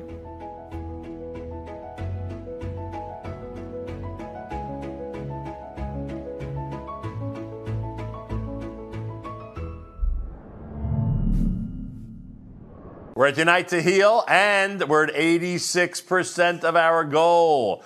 How amazing is that? It is really amazing, but what would be even more amazing is we got the other 14%. Let's get there as quickly as possible. 4.3 million, we're over 4.3 million. We're on our way to 5 million. We need your help to get there. Unite to Heal, spread the word, everybody. Get everybody you know to donate to Amudim. We know how important a cause it is. Avi Steingart is here, psychotherapist, social worker, specializing in addiction, depression, and anxiety. Avi, welcome to the show. Thank you for having me. Nice to have you here. Isaac Hellman is here, also social worker, specializing in addiction and depression. Amudim refers cases to both of these gentlemen. Isaac, welcome to the show as well. Thanks for having us. Well, the two of you could certainly address some of the concerns that are going on in our community. And Avi, we'll start with you.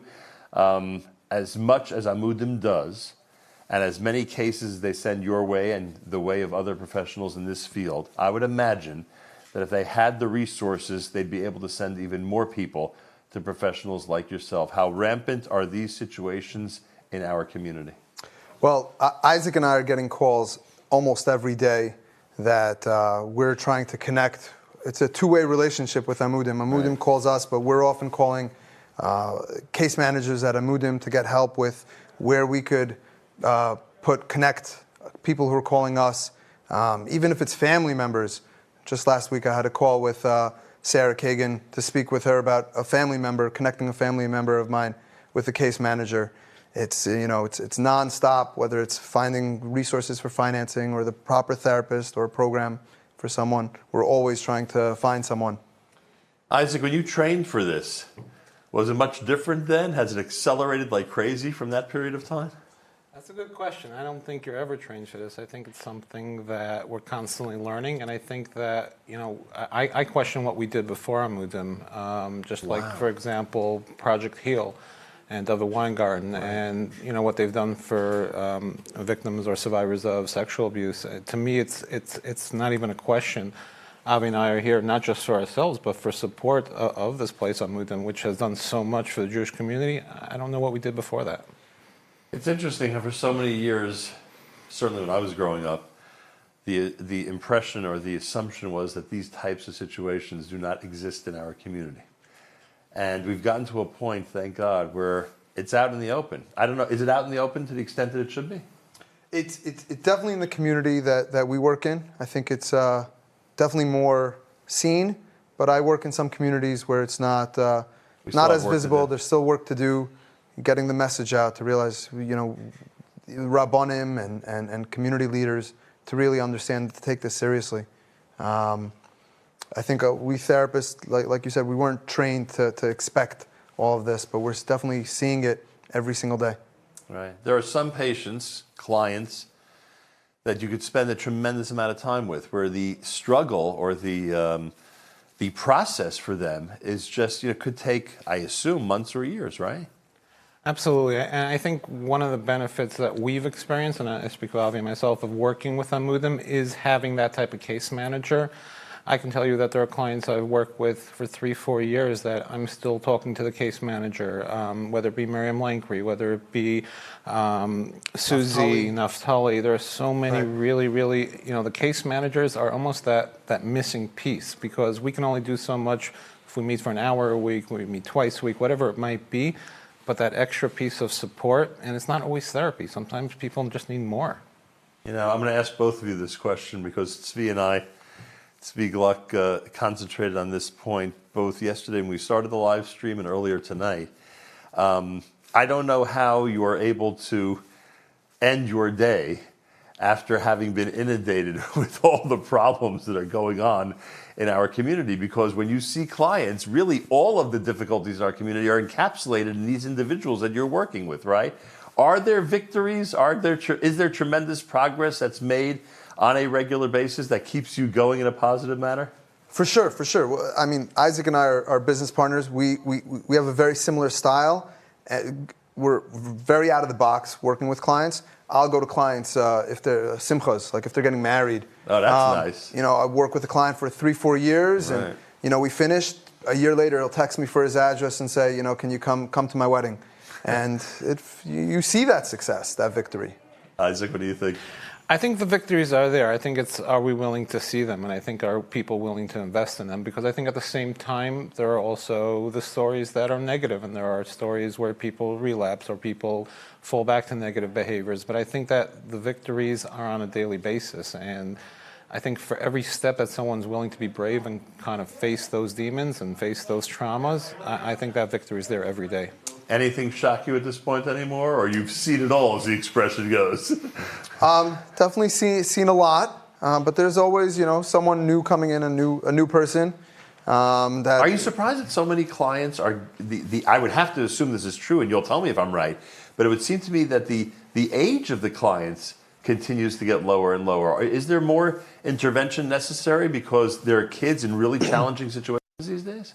I think the exciting thing is that we're addressing it with kids, and so kids are coming in, earlier if there's a and their kid parents recognize the problem. Yeah, or sometimes parents are the problem. I get it, But parents recognizing that it's a problem, as opposed to hopefully they won't do anything. Hopefully, things will be addressed.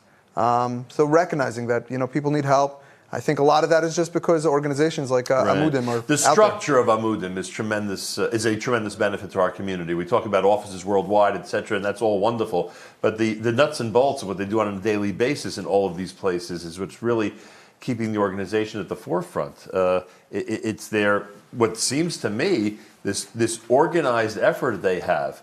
The case managers, as you described, and following up on everybody whenever necessary, no matter what age they may be, if it's a family, it's an individual, etc. That whole structure, that whole system just seems to be working so well.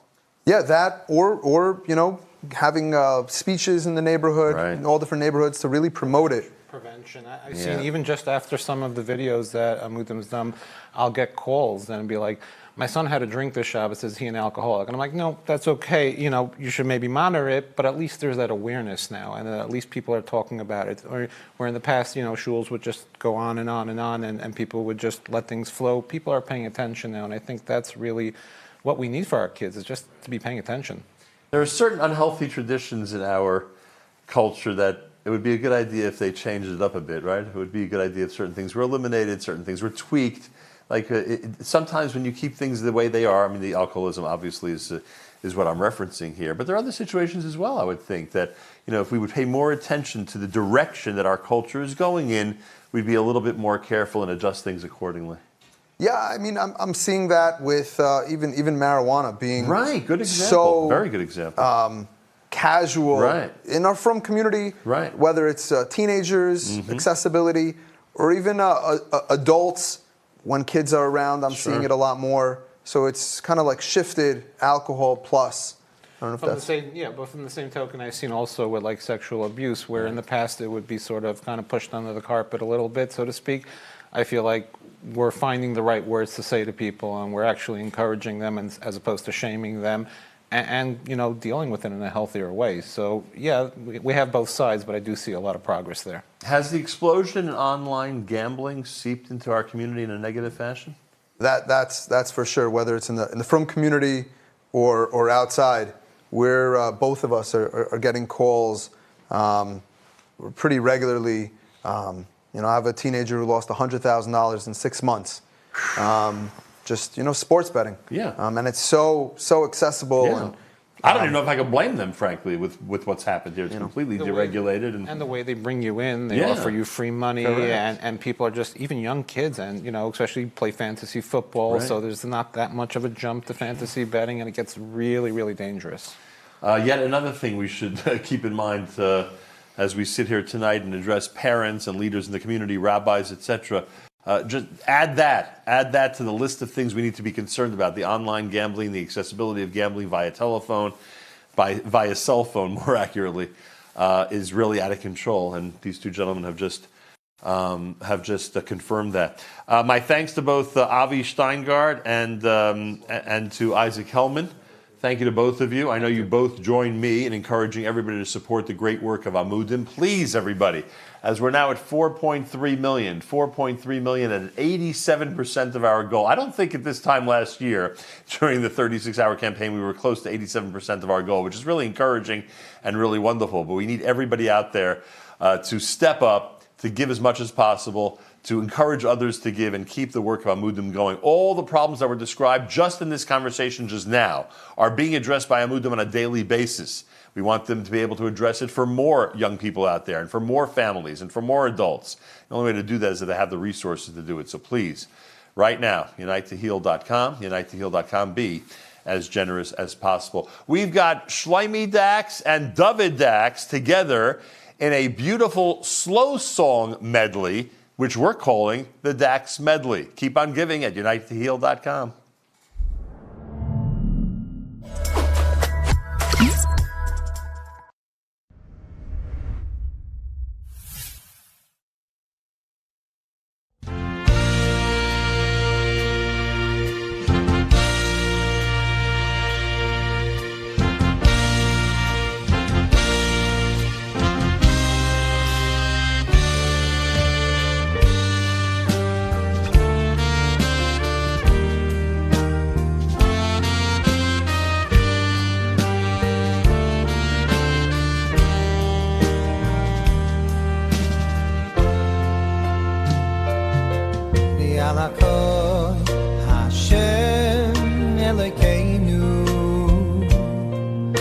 אנחנו מוידים לו ועל הכל השם אלוקינו ומברכים מויסו ועל הכל השם אלוקינו אנחנו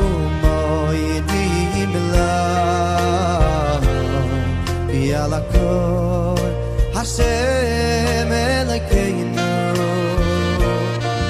ומברכים יישא יזברך שמך בפי כל חי תמיד תמיד יעלם ועד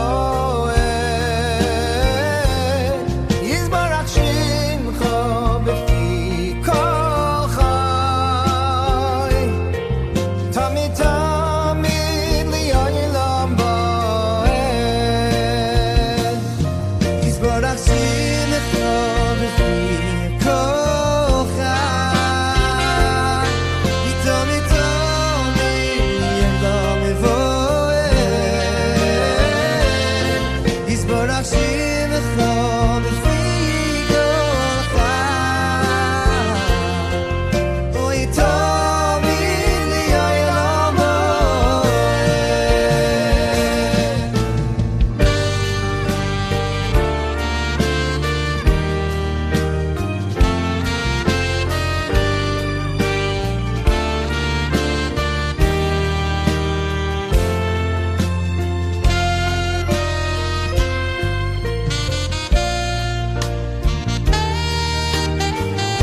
All right, here we are in the final hour. Officially, we are in the final hour of this 36-hour live stream. We've got to step things up, everybody. We've done an amazing job until now. You've been fantastic, but now we really got to step things up because we're at 87% of our goal, just under 4.4 million. We've got about 600,000 to go to the $5 million goal, and it's attainable. In this hour, we need your help to do it. Please give and give as generously as possible. Rejoined by Yami Schachter, who of course is producing tonight's event. Our friends at Charity Bids do an amazing job every single year. We pointed out this is the third year, very significant, of course, in Jewish tradition. That's now 3 years running. Kain Yirbu, as we like to say. I'm sure you're impressed. We asked you a couple hours ago about being impressed by these numbers. I'm sure you're impressed by this tote board now as well. I'll be a lot more impressed in 55 minutes from now. when the 5 million number is up there? Hopefully, please. Better God. be more than that. Okay, it's moving. Okay, good. I like seeing that, how it continues to roll forward, marching on to the goal of $5 million. So how great were our guests tonight? I feel like I'm interviewing you. Oh. What did you think of tonight's guests? I thought so far everybody's done a very good job, I must say. We have an interesting video coming up next, which we'll talk about in a moment. But first, you're somebody who does not spend the bulk of their time in the New York area. We know that Amudim's capital, so to speak, is in New York. Do you feel their reach, even if you're living hundreds or thousands of miles away? Yes. Number one, I feel it because they have been expanding, and in recent years they've expanded to Toronto and to Canada, and they have quite a big caseload there. So that's number one. But number two is since I became aware of these kinds of issues that Amudim helps people with, I realized, once it's in your consciousness, you can't get away from the fact that mental health, addiction, and abuse are international. So it doesn't matter where Amudim's office is. The issues are everywhere in all of our communities, and they're servicing us all, wherever we are. Earlier we featured the song, which again is one of those songs that's going to have a major impact on people coming forward, understanding the struggle they're going through. Music has an unbelievable way of touching one's heart, an incredible way to inspire, to entertain. And isn't it remarkable how when it comes to such a serious issue, a 3-4 minute song can make such a difference? Absolutely. I think, I was pushed into, as a producer, at the beginning of COVID, I kind of stumbled into this virtual event production space. I didn't exactly know what I was doing, but I must tell you that the biggest impact we've made for a bunch of charities, even though we've had amazing programming and amazing speakers, has always been the musical. There's some musical number that we come up with. There's some musical angle. There's some artist, exactly. And that's what people connect with. It's unbelievable. The power of music is real. That's why, aside from the big messages that are involved in some of the songs that are being presented, just the interesting concepts that you've come up with, the partnerships, the collaborations, the unique ideas. We're going to talk about the Return Home one in a moment, because we're going to introduce that to our audience. It feels like every time there's a musical presentation here, it's a world debut of something. Yeah. You know what? What I found is we have the content on this program, as it has been the last 2 years, has been incredible, very original, putting a lot of people together who otherwise you might not see together, talking about a lot of, having a lot of tough conversations that aren't really had out in the open the way we're doing it here. But I find that specifically for victims themselves or people within the community who are kind of peripherally involved, it's much easier to listen to a song and interpret it in the way in which it speaks to you, as opposed to listening to a panel discussion. If I listen to a panel discussion and there's a therapist talking about how to raise a teen, or how to discipline your child, or how to deal with sexual abuse, whatever they're saying is it's like I'm sitting in a classroom. So it's great content, but it's like you either agree with it or you don't. You either identify with it or you don't. If I tell you, going back to Eli Schwabel's song from last year, Stand For You. If I tell you how many people gave what they thought the song meant, or what they thought the lyrics meant. No one spoke to Eli, but everyone it touched them in a certain way. It touched them personally. They thought they understood what it is based on their own life experiences. And that's the beauty of these musical segments. And so many of them, and that's why once we saw the power of Eli's video last year, that's why we worked on a few more like that this year, whether it be Simcha Leiner or Chaya Kogan. or some of the other ones that we're going to see. Phenomenal. All right, speaking of music and original musical presentations, you pointed out to me before we went on the air tonight that Yishai Ribo is not known for singing in English or for English lyrics. In fact, he likely doesn't know English well, based on what I've heard. And a good number of people who listen to his music and enjoy his music don't know Hebrew well. So you came up with an idea. Tell us about it. Yeah, so when Gabi Shul and I spend a lot of time putting this event together, creating, what kinds of collaborations we want to see, what kind of content we want to see, comparing it to the year before, what could we do differently, what could we do new. And one of the things, looking back over the past 2 years, was how popular Yishai Ribo was. And what's funny to me is that so many of the people who are obsessed with Yishai Ribo can't even order a slice of pizza in Hebrew or ask a taxi to take them to the kotel. So I'm wondering, I guess they're connecting to the music because you certainly feel his neshama in it. Sure. There's no question about it. He's a poet, as you said. But he's a paitan. Right. If you don't understand his lyrics, then what are you loving other than the melodies and his voice? Mm-hmm. And kind of the idea was born, we called Nachman Solomon from the Solomon Brothers, and we did this collaboration between Yishai Ribo and the Solomon Brothers. We had someone very talented write some English lyrics, and basically it's not a literal translation of Yishai Ribo's Lashuv Habaita song, which everybody knows. We wanted to find the song of his that kind of connects to the Amudim message and theme of returning home, of second chances, of forgiveness, and we thought this would be a very appropriate song to start with, where at least, although it's not a literal translation, let's at least give people the English lyrics to the song, that they should at least try to connect to the song in a different way, much as we've seen people do over the past, couple years. Phenomenal. Gabi Shul and Yami Schechter are responsible for producing this piece. The English lyrics, David Olstein is the gentleman, right? Yes. David Olstein is the gentleman responsible for the English lyrics. And the concept is, as Yami just described, Yishai Ribo and the Solomon Brothers take a Yishai Ribo hit, and for the first time, Yishai does a song in English. Keep it coming, everybody. UniteToHeal.com. Keep it coming, because as you generously donate the funds, we are getting to the goal of $5 million. Yishai Ribo and the Solomon Brothers, here they are at Unite to Heal.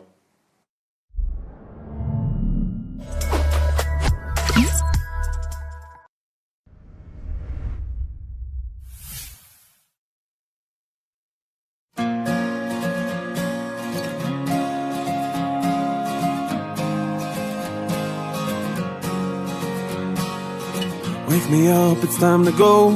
Been down this road before and I know there's danger up ahead. Recalculate and turn around. I'm heading home, I'm homeward bound. No, I'm not gonna walk that path no more. I know it's not too late. No, my past won't seal my fate. You'll be there with arms wide open. No matter what I've done wrong, no matter how long I've been gone, you'll be there to let me back in. אפילו שעשינו משהו רע, הוא מוחל וסולח, מוחל וסולח, מושיט ידו לעזרה, ונותן ברחמיו את הכוח לתקן ולשוב אליו.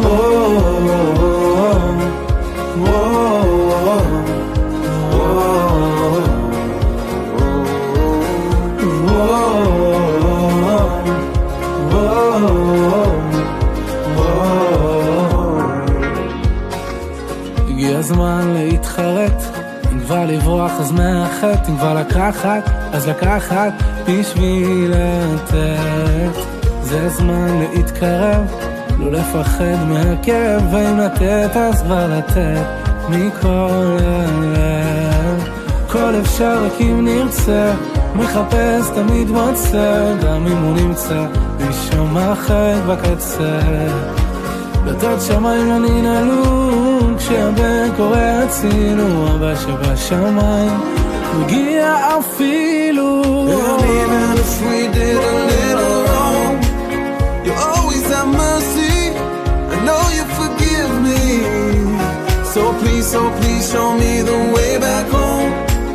I'm wandering blindly, and finally I'm on my way back home. אפילו שעשינו משהו רע, הוא מוחל וסולח, מוחל וסולח,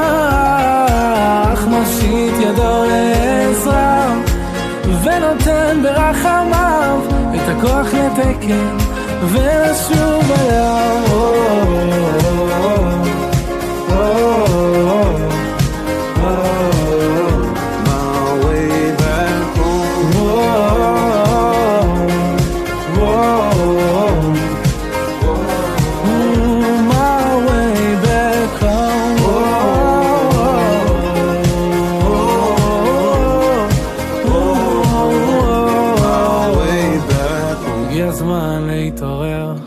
לעזוב הכל, להתגבר, שוב הביתה. Find my way back home.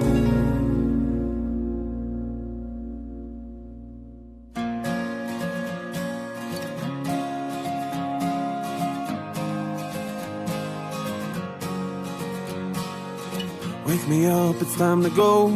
Been down this road before and I know there's danger up ahead. Recalculate and turn around. I'm heading home, I'm homeward bound. No, I'm not gonna walk that path no more. I know it's not too late. No, my past won't seal my fate. You'll be there with arms wide open.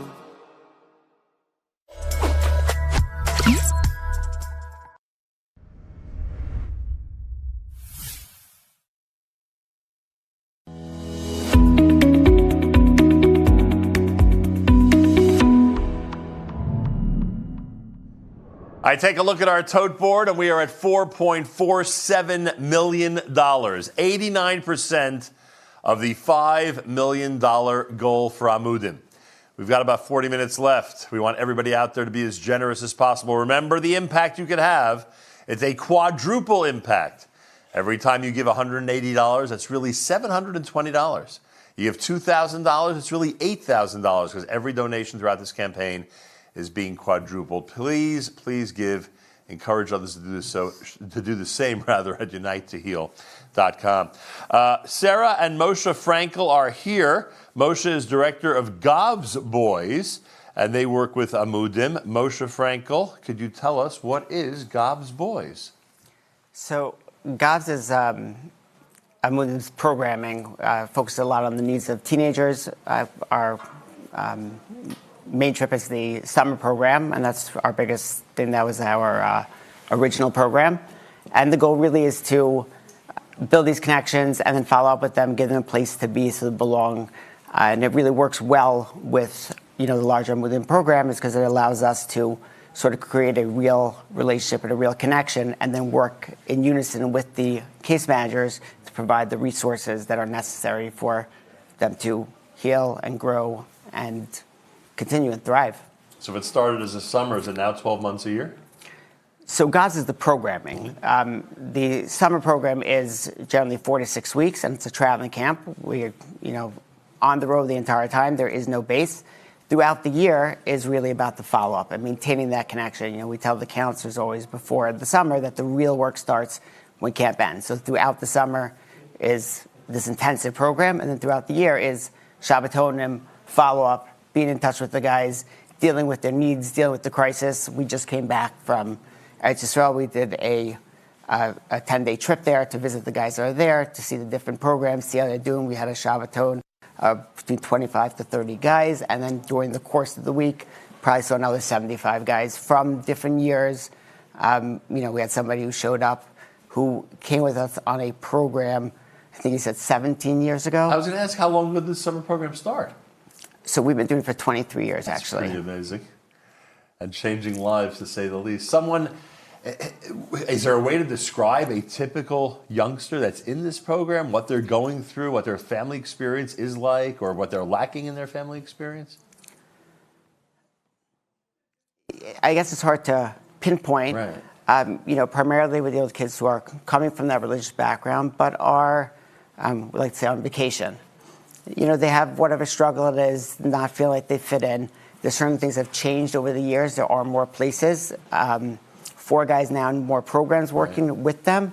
But certainly when we started, there really was nothing. And guys looked forward all year to the summer months. And then throughout the year, they really hung out in our home, and our family really was part of that.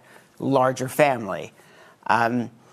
So the kids are really looking for something, looking to belong, looking to be a part, and that's what we're really striving to do, is give them that place that they belong. Sarah, is it fair to say that to an extent you and your husband are like parents to these kids? How would you describe it? Definitely parents. We have plenty of kids that call us Ima, Abba, get my Shabbos text every week. Married some off. We have grandchildren, not real ones, but they're real. But that's amazing. It is amazing. Our family's really big, and we love it. To say the least. And the summer experience is very intense. I mean, if you're traveling constantly and there's no real home base, it's got to be a unique type of summer experience. Yeah, it definitely is. I mean, we talk about, planned spontaneity and organized chaos. Right. The idea is Two great terms. We are on the road. And the truth is, I've had guys, I've just had somebody who just had his first baby, and he said, I learned so much from camp, being able to just, throw down a sleeping bag on the hospital floor, and they're all looking at me, why aren't you sleeping on the other room or the cot? No, we just learn to whatever we have. And that's what you sort of teach the guys. You learn to roll with it. You learn to be okay with whatever it is. And you learn that you really have people in your life. So when things are difficult, we're in this together. Whatever we do together. And you're part of it, and we're in it with you. Wow. And the big thing is that there's no phones in camp. So teenagers without their phones for 4 weeks straight is They agree to those conditions. Some have a harder time than I can imagine. others. It must be a tough adjustment. So for today's world, it's only gotten more and more important to maintain that. But, you're talking about guys that are struggling, and they're, often involved with substances and drinking and get into trouble. Easy access to stuff because of the phone? Now you're on the road for, over a month, no phones, no alcohol, no drugs. The idea is you're in it, you're here. It's an alternate reality. But maybe when they come out, they think that the rest of the world is their alternate reality. This is where they really belong. They're really part of it. All right, Moshe and Sarah, you have to help me encourage everybody out there to give. Why would you say that Amudim is a worthy cause for people to support? This campaign does two major things. One is obviously the financial piece, and that's huge. What Amudim has done in the last few years is just unimaginable in terms of thinking about the way things were 23 years ago when we started. There really wasn't anybody doing it. But not only was there nobody doing it, there's nobody willing to acknowledge that the issues exist.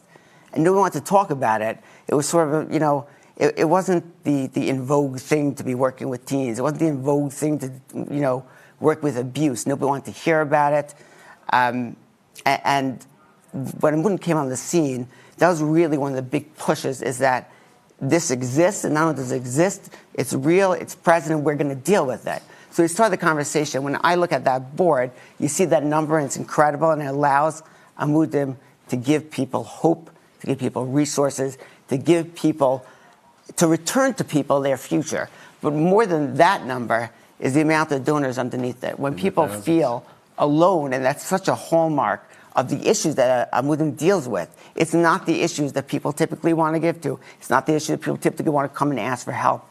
Mental health, abuse, addiction. These are things we like to say. It's your problem. It's a personality failing. And Amudim said no. And not only that, we can deal with it, but there's 3,370 people out there that support you, stand with you, and recognize that this is important. Representing a lot of families around the world, and even a larger group of people. And gives them that empowerment. More than anything, this says you're not alone.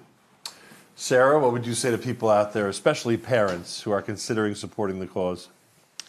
Just open your heart and just give, because it's someone else's child, and it takes a community, a village to raise a child. So if someone else is raising your child, then give to that. Any parenting advice? Are you ever asked by parents what the secret is, or what they should be considering that they usually don't, or what they should be enjoying that they usually don't? Is there anything you ever tell parents that it's a good short tip? Connection. Have a meaningful relationship with your child, but that doesn't start when they're 15, when they're 16. That starts from the beginning throughout.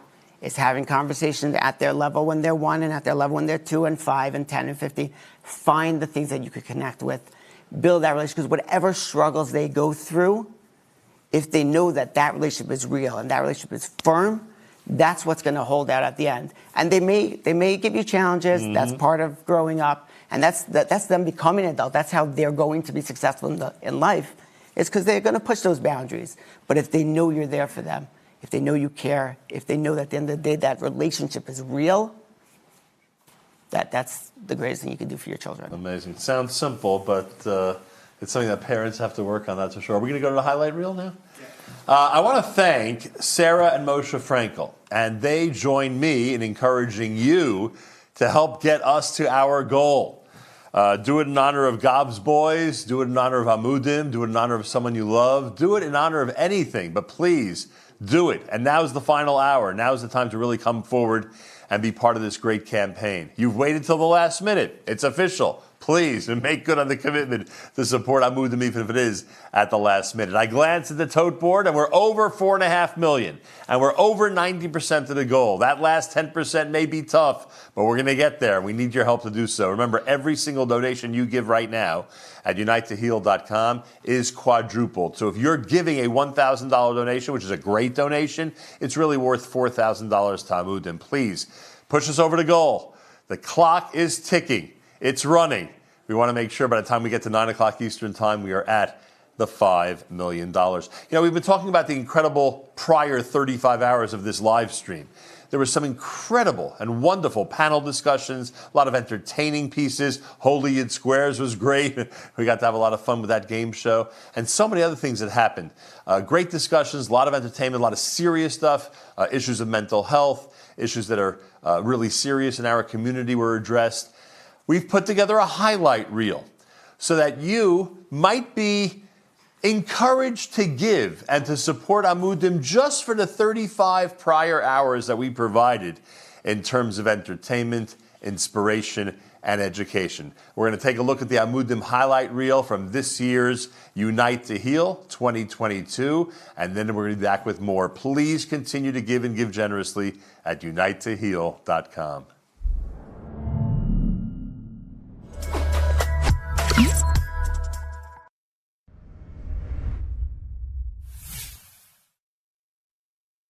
Torah is Torah's Chaim, tools for living. It's like there's a mezuzah. You're commanded to put one there. Why? To help us before we go out into the world, to clarify, what am I living for? To come into my home and stop for a moment and go, wait a minute, what kind of a home do I want to create? If it were not for Shabbat, like Joyce said, I would be in the penthouse suite of an insane asylum. She said, you only have two options. You either come home dead as a met to be buried in Kever Israel, or you come home as a very old man to kneel down and kiss the lamp. I said, fine, put my name on it. And that's what she told the cabinet at the time. I've seen over the course of the last 10 years alone, and I think people who have been paying attention for longer could probably say over the last 20 or 30 years, a significant reduction in terms of the stigma around mental health issues. Winning is when we take away the pain from a victim, when we make them feel hurt, when we spend money on their rehab, when we spend money on the therapy. If God can revive the dead, but he can certainly revive people who feel dead, people who feel they have no dream. He can do that. I made a deal with my wife when we first got married, and she knew I was going to be a psychologist, that I would never play psychologist with the kids. I would leave that at the office door. There's often this assumption that when people are starting to date, they already know all about Taras Mishpacha, and that's just not true. What do you think of the effort to ban alcohol in our shuls? I think Rabbi Billet did a big mitzvah. Started the trend. Yeah, and he deserves a big yashikah for many things.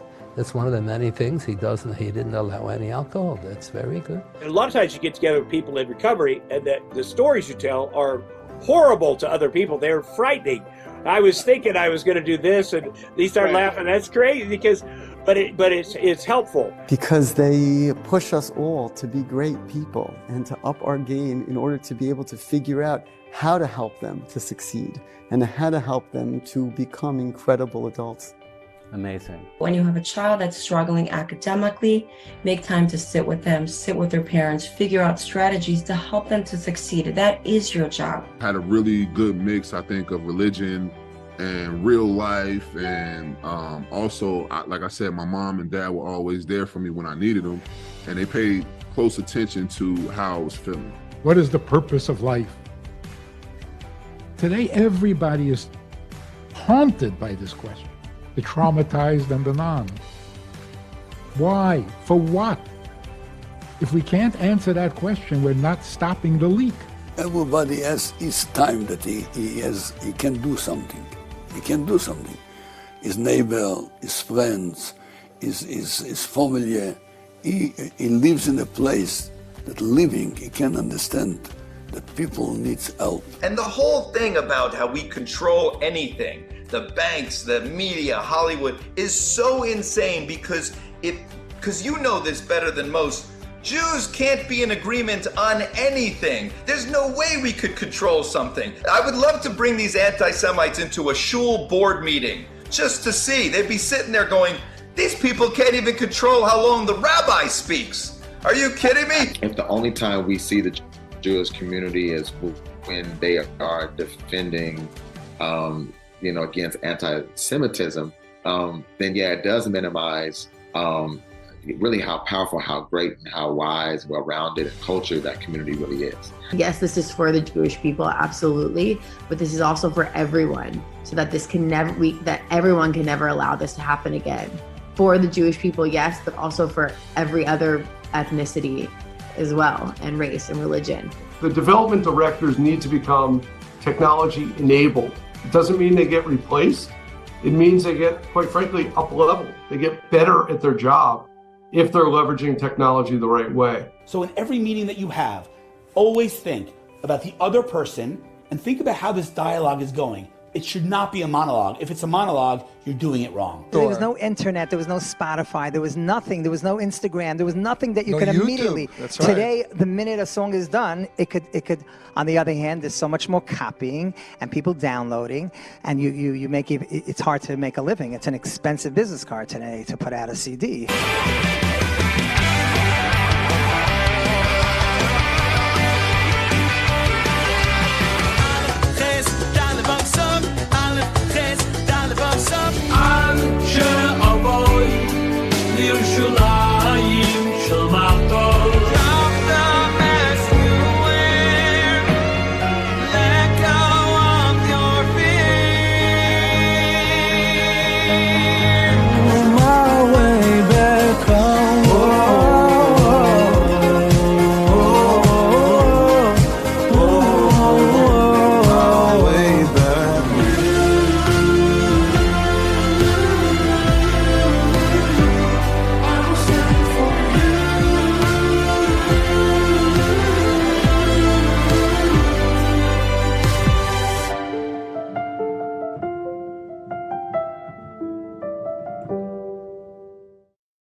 Thank you to everybody who enjoyed that highlight reel. I don't know how you can't enjoy it. It really sums up what's been happening over the last 36 hours, all the great programming, wonderful interviews, fantastic musical presentations, all the great entertainment, inspiration, of course, the panel discussions and so many serious topics. Right now, we're at 92% of our goal, over 4.6 million. Please keep it coming at unitetoheal.com. Moshe Silk is with us. He's former Honorable Assistant Secretary for International Markets at the United States Department of the Treasury. A pleasure to welcome you to the show. Great to be here, Nachum. Appreciate that. How did you get to know about Amudim and Tzvi Gluck and all the great life-saving work that they do? Right. Well, I describe myself as a reforming lawyer. I'm not quite yet reformed, Nachum. And prior to the Treasury Department, I practiced law for 30 years, and I had the great honor and pleasure to run the Agudas Yisrael's Pro Bono Legal Services Network for 15 years. Wow. And we had a number of different types of cases. One area of which that I took a particular interest was children's cases. And I first got to know Tzvi when we worked together to bring back a child that had been abducted abroad. And Tzvi knows no limits. He just gets the job done along with the great Amudim team. Amazing. There are a lot of people out there who may not be familiar with Amudim, certainly not to the degree that you are. Why would you appeal to them to come forward and support Amudim at this time? Well, Amudim is an organization that does not know any disciplinary borders. It's really, I look at it as a crisis response organization. And where there's crisis, Amudim has a role and they deliver success. So I really think at the end of the day, it's not just a mental health issue. Amudim deals with societal issues, and they're there when you need them. A great example was during COVID. Right. Amudim touched on everything prior to that. During COVID, people could not get in and out of the country. They couldn't move. And there were crises, for example, in Israel, and Amudim was extraordinarily successful in ensuring that people could move and attend to important critical family matters, funerals and whatnot during that time. It's a great organization. The career directions that you've gone in, it's obvious that you're very familiar with both the Jewish and the secular world. It's no secret what the atmosphere is right now here in the United States, one of tension when one thinks about the anti-Semitism and some of the statements and actions of celebrities and others when it comes to attitudes toward the Jewish community. As someone who bridges all these different worlds, what's your impression of these and what do you think can be done? Well, frankly, I'm scared. We're at a very dangerous inflection point, I believe, Nachum, in this particular area. There was just a new article that came out from the New York Times yet again, and the scope and the tenor of the approach of the attacks that are being waged on our community is really unprecedented. It's unprecedented in scope, unprecedented in tenor, and unprecedented in the approach that they're taking. Yeah. And I think that our response has to be a concerted one. We must push back. We must reinforce positive images of the community. And we have to remind people that we are entitled of the same fundamental rights and liberties that are granted to every other person in this great country of ours under our Constitution. You've done great work with public officials, and we need them to step up at this time, and to really, including our own leaders, but public officials as well, Jew and non-Jew, to step up and to really remind everybody that we're an integral part of the community that needs to be respected. Absolutely right. A lot of young people watching tonight, and you have an incredible academic and professional background. What would you say to the next generation on an evening like this? Two simple points, Nachum. One is get involved. Amudim needs people. The program that I'm running under the Agudas Yisrael now, called Project Clarity, to deal with the perceptions that are coming on our community based on the narrative that you just referred to, needs people. Everybody needs people. Our community is large, has diverse needs, and there's a role for everybody. It's good to be involved. And secondly, I always like to make the point, and I did this when I spoke last year here, I'd like to remind people that the sky is the limit. There's no limit to what we can do, contribute in whatever way we can, and at the same time, we do have to remember that the sky is indeed the limit. We are a great people. We're governed by important strictures, and that's what makes us a unique people. Great message. Thank you so much for being here tonight.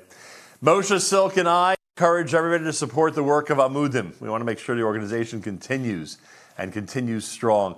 We have a special video now. We call it a PSA, a public service video. That's called Shattered. Please watch it very carefully and continue to give right now at unitetoheal.com.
powerful video, to say the least. Continue to support the work of Amudim. We're at $4.6 million, 92% of our goal. And this is the hour that we want to make sure to hit our goal. By the time we get to 9 p.m. Eastern Time, please make sure we're at $5 million and that Amudim has achieved its goal for this year. Dov Friedman is with us. Dov Friedman is one of the producers of Unite to Heal. He has been behind the scenes all these years, doing an amazing job. A pleasure to welcome you to the set. Thank you, Nachum. Yeah, it's interesting to be on this side of the production. How long do we know each other, Dov? We know each other since 1990. Wow. I was a camper at Camp Masora the first year it opened. It's a long time ago. I think I was the youngest camper in the entire camp. My parents sent me a year early. Interesting. Like, let's go. Well, I knew the Brazils, and that's kind of how I was wondering who made the decision on our end. Yeah. Thank you for clearing that up for me. So, we know each other a long time. And now getting to produce these Amudim events, gotten to know you a lot better. And it's been a pleasure and amazing. And during COVID, I got a phone call from Yami Schechter. Said, "Hey, Dov, you still producing?" And he's like, "I got this Zoom party." It was the first time I had ever heard of it. And, we started producing videos for some rich white dudes. Yami will get that. As time went on, he's like, "All right, we got another one. We got this organization called Amudim. It's a fundraiser." I'd never heard of Amudim before. And a lot of the content that I produce on the show, aside for the live, is Holy Yid Squares. So I really wasn't, still didn't know what Amudim was halfway done producing this event. This is 2.5 years ago. Right. And as the material started to come in, I started to see what it is that Amudim does and how they actually save lives. After the first event, I called up Tzvi to say, what an honor and a pleasure it was to work with Amudim on this event. And, he was very gracious for everything that the entire team, Yummy's team at Charity Bids, and everyone everyone at Flow Motion Studios, Shlomo Weprin, cannot tell you how long and how many hours Shlomo Weprin is up making sure that everything runs smoothly over here. And so I called Tzvi and I said, this means a lot more than you think it means to me. I myself am a victim of sexual abuse. When I was about 6 or 7 years old, I was abused by someone close to the family. And I kept it repressed for a very long time. I didn't even remember that it happened. And my parents were very open about the subject. And, anytime we were going away to camp or going on a trip, or my mom would be like, "It's your body. You need to, if you feel uncomfortable, you need to let us know." Now, it had already happened to me at that point in time. So when my mother is speaking to me about this, I'm like, "Oh my God, what did I do? This is like, I've done the worst thing that can possibly happen." And I wouldn't say a word. And, it wasn't so much the trauma of what happened to me, more so the confusion about what an intimate relationship is supposed to be. I mean, a 6, 7-year-old is not supposed to be having that. And, my abuser wasn't, in public, was kind of not cruel to me, but not very nice to me. And then in these private moments, was so loving and kind. And that was, for me, as I grew up, the more confusing part of having to deal with that. But as years went on, and I think probably when I was in high school, I started to remember, I'm like, "Oh, I think that happened. That really happened." And I think this is something about sexual abuse, and I've heard it being spoken about on some of the segments that we produce here. I remember last year there was one from Dr. Pelkovitz, and they were talking about the stigma, right? And it's almost as if you're for lack of a better word, like punished twice. You have the abuse itself that happens to you, and then there's the shame of the abuse. And I just remember looking at myself in the mirror and saying, I can't believe that this happened to me, and I can never tell anyone because I was told this is the worst thing that could ever happen. When did your parents become aware of it? So my parents became aware of it. I got married for the first time in 2004, and that first year of marriage was that's really when things started to. I'd kept this secret. Now we're going back to high school. It was almost like 8 to 10 years that I kept it, and I exploded on the inside. And I have to give a lot of hakaras hatov to my ex-wife because she dealt with a big, with that explosion. And it was difficult because I had to sit my parents down and be like, I'm going to tell you something. And they obviously knew this person. Right. And that it was still around? I don't really want to get into details of what happened and who. And I'm not out for retribution or anything like that. I've made peace with everything that happened. For me, now I can, I'm sure as I'm saying this right now, I probably have a couple of friends who are like, that makes sense, Dove. And I can speak about it with some levity at this point because I've done the work. I've been going to therapy for a long time. And last year when I told Svi, I said, I think that I want to tell my story. And the first phone call I got was from Miriam Lankry, who's the clinical director at Amudim. And she's like, I don't want you to do this.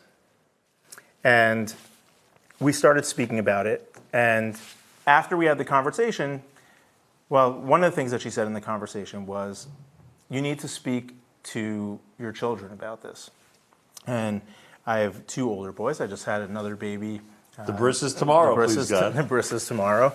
And I called my sons and I spoke to them last night. And I told them what happened to me. And I told them that I'm going to go on and speak about it. And I said to my older son, how do you feel about this? And he's like, I think that you should do it. And I said, yeah, but you know how it is on the playground and kids might come over and they might say something. And it's from my 15-year-old son and said, Dad, you're going to help a lot of people. No doubt about that. And even last year, when I had this phone call with Miriam, and she said, you know what? You're in therapy. You're doing the work. You've done the work. I think that you are ready to do this. However, last year wasn't the right time. It wasn't the right time for my family. And this year, I felt like, how else can I help? I obviously help so much with all of this, but how can I make a difference? And for me, it's that stigma, right? Like when I started speaking to people about this in my own private life, you'd be surprised how many people came forward after I said, you know what? Similar circumstances. I'm also a survivor. I also experienced that. And I think that there's an important message for families who are going through this right now. And that is, it gets better. Your life is not over. Your family, it's not easy. It's not tough. Those were some very challenging, really, really hard years for everyone involved. And through time, we've, my family, everyone's we've moved forward, and I got remarried last summer, not the summer before this one. I have a beautiful new baby, and I have a great career, and everything that I thought would be destroyed is not the case. You know, it would be very helpful, I think, if you described what things would be like without the therapy. As people wonder if they should call Amudim, if they should step forward. Where would you be without all that? I forgot the most important thing. The most important thing is that I wish that I had Amudim back then. My parents did not know how to navigate the situation, as no one does. I mean, our family, our family was, we went on great vacations and we were in all the right places for Pesach and Sukkot and all the, everything was great. And all of a sudden, you're thrown this curveball, and maybe this is why things are happening, right? This is why, and again, I'm not going to get into those details, but if we had the resources we didn't know who to call. I remember my father, he spoke to a therapist, and he's like, so I spoke to a therapist, and he said, like, everything's going to be fine, and like that was it, right? Like that was the beginning and end of it. And again, when I went back to listen to when I started watching all of these segments that we produced, I was like, wow, I can't believe it. And silence is a killer when it comes to this, because there are people struggling. There are people who are afraid to come forward. There are people who think that, I had this was bigger than any secret or anything that was going on in anybody else's life. This secret was the most important thing. And this, I like to,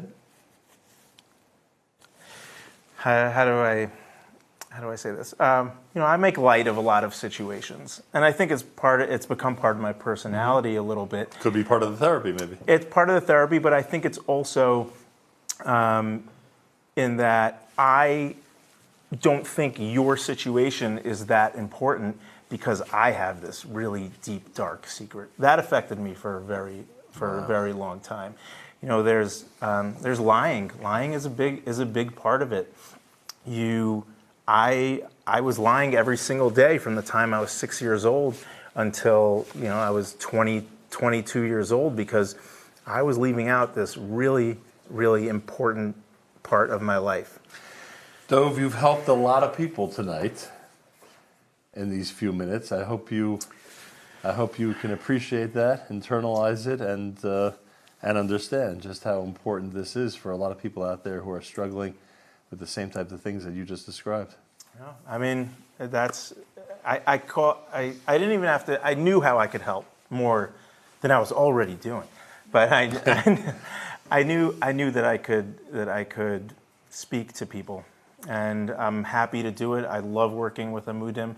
I love the entire team at Amudim, from Tzvi all the way down to Zoe, and people helping schedule all of this. It's been amazing. Dov Friedman, everybody. He's one of the producers of this event, and the last few minutes have been key in reminding people just how important the work of Amudim is. One of the things that, as I say to Dov, that he's helped people tonight and maybe even saved someone's life tonight, one of the things I remember is what happened last year when Eli Schwebel released an incredible song, Stand For You. And that song has been credited with, in fact, saving lives. It's documented. People who've been in touch with Amudim, with Eli, with Yami, and others who have said that this song was a real game changer for their own life. Let's take a look back at the song Stand For You, Eli Schwebel here at UniteToHeal.com.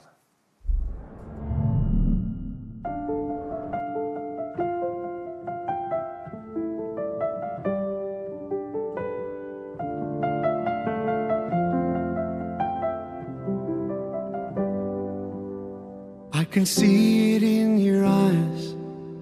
There was something you were hiding. You were holding deep inside. You were fighting on your own. All the nights you went to bed Under covers you were crying, with his words inside your head. He stole your innocence. So when you feel like hope is lost and you don't know where to go or who to call, I will stand for you. We can face the world together if we raise our voice and make the choice to learn to live again. I will stand for you when you need me more than ever. We will face the truth and find a new way through. I will stand for you.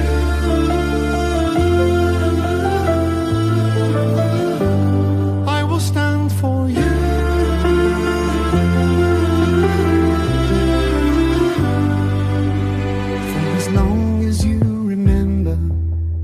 You had troubles on your mind, at the bottom of the bottom, you left them all behind.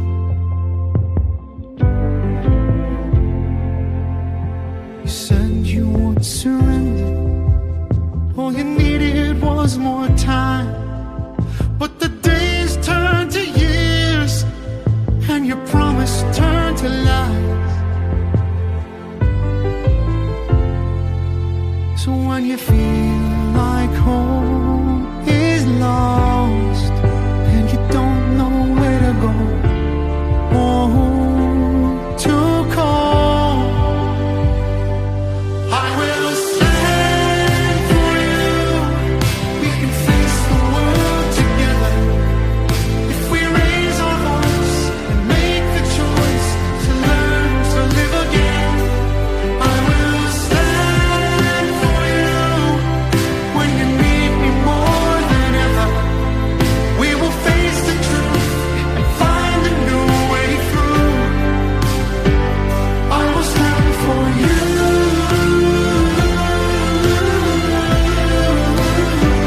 I will stand for you.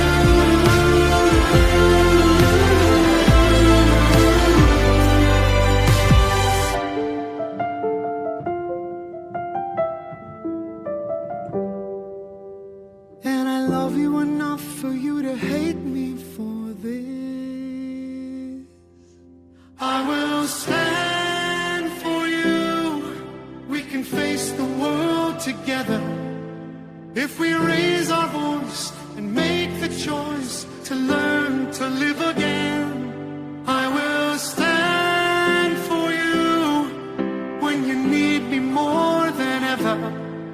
We will face the truth and find a new way through. We will stand for you.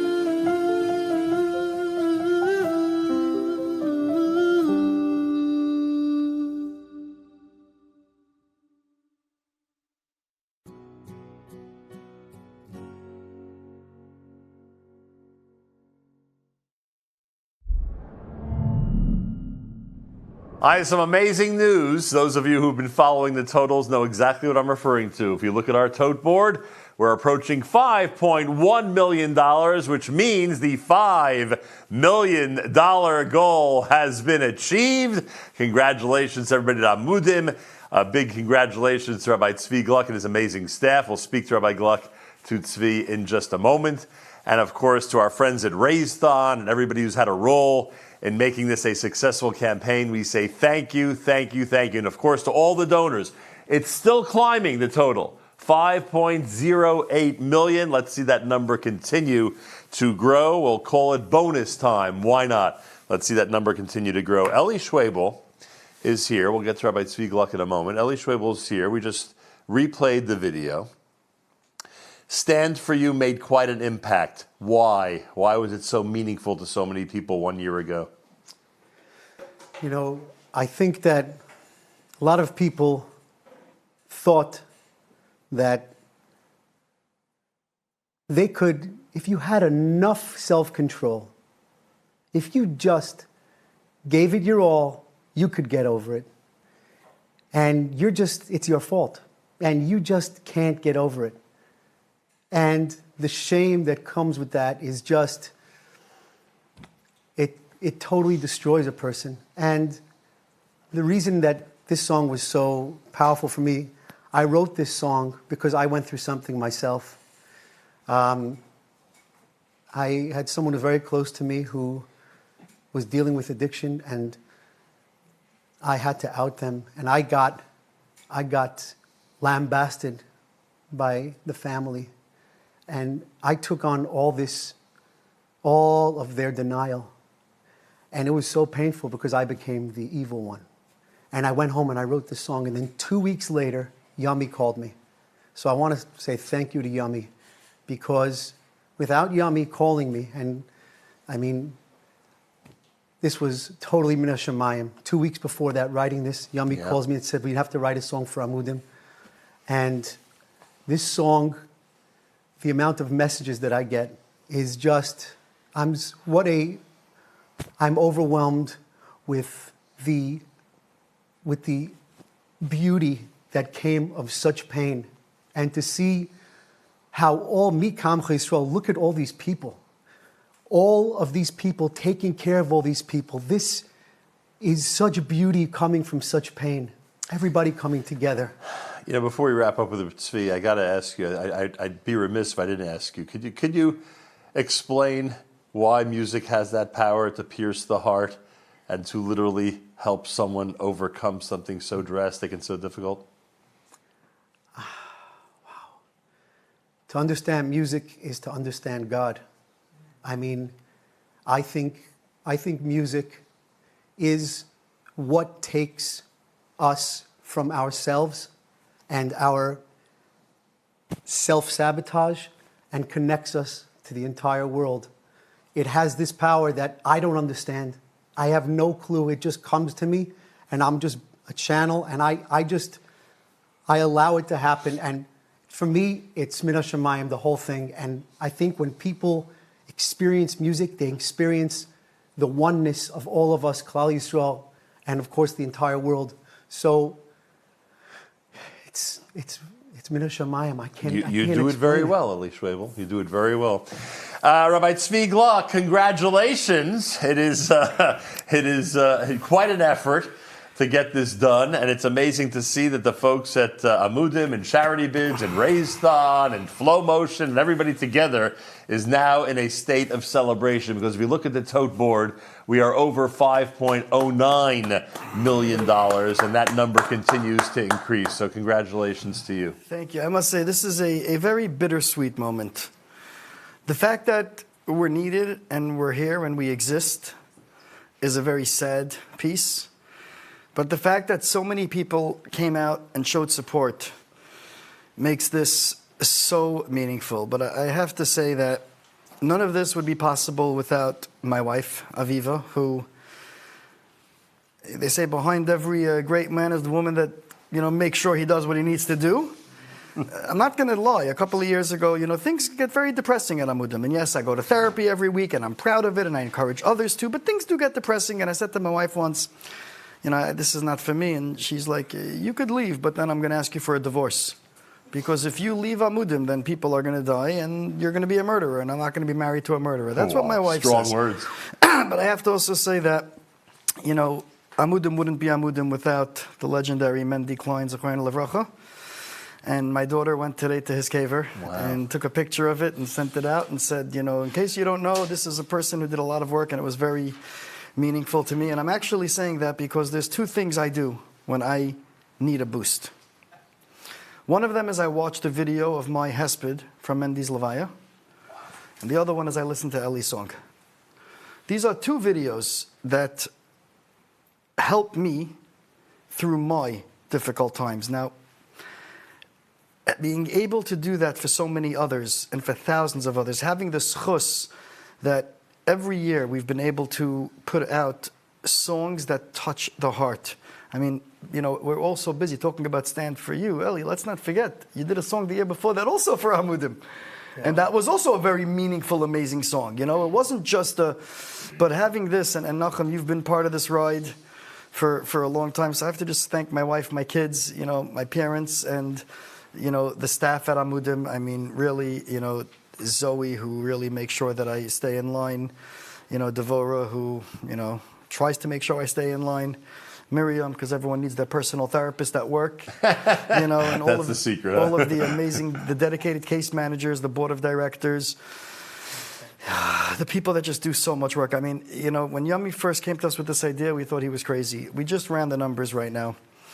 We had over 1.1 million IP addresses that logged in throughout the campaign to watch this. That is unheard of. The 3,500 donors coming out and in a tough economy. We had, I think, close to 100,000. I have to look at the numbers. It was about 80-something thousand. I have to get the exact because I didn't do it for the last few hours because I was trying to raise money. Because unlike people believe, we didn't save money in the pot. We really, this time I said, I've seen you on the phone till the last minute. I said, this time I'm going all the way. But we had just people that went to the website. And I have to say that today, I only got to see about 15. But I'm sure there were more different emails that came in of people that, I need help. And this is what they saw. So overall, this event is just successful in so many ways. It's successful in the ways that it brings awareness, which is something very important. It raises money, which we need. It helps people. And, it's just so nice. And I don't even have words. And then having Dove's piece that's everything. This is what the life in Amudim, the roller coaster of Amudim really is just never knowing what the day will bring, but doing whatever we can to make sure that before that day ends, people are in a better place. And I can say that tonight as well. Thousands of people helped out. Thousands of people around the world donated and were part of this campaign. And now you get to help thousands more over the next year, which is pretty remarkable. And I also have to say that, obviously, a big thank you to Hashem for giving us the opportunity to do this, to help his children, and to do so with the support and just the siyata d'shmaya that we see day in and day out. Nothing would happen without it. So, really, thank everybody, the production team, Charity Bids, Flow Motion, Tzipi. We actually have an MVP. We have the Amudim MVP this year. Tzipi is going to get the Amudim MVP award for running the campaign. A formal ceremony? Yes, we're going to have to do that. And of course, even before Amudim had fancy studios, when we first ran this out of a Mevo camera in someone's living room, we had Nachum Siegel. I remember that. We had Miriam, who because of us, they became a chatana. They didn't know each other before. Maybe not. And a big thank you to Dove and everybody else, and Gabi, and just everybody. Thank you, Hashem.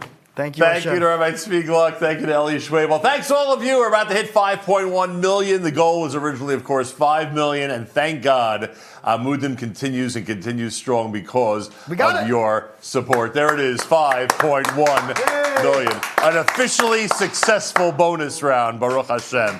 Thank you so much. Don't forget, the content is available all through the year. The content is available all through the year. You can check out all the interviews, all of the game shows, all of the panel discussions, all of the great entertainment, all the serious conversations about some serious issues that all aired over the last 36 hours. You can do that all year round at the Amudim website. On behalf of everybody at Unite to Heal 2022. Oh, is that how we're wrapping up? We're wrapping up with Joey Newcomb and an appropriate selection to close out Amudim's Unite to Heal 2022. My name is Nachum Siegel. Thank you so much for joining us.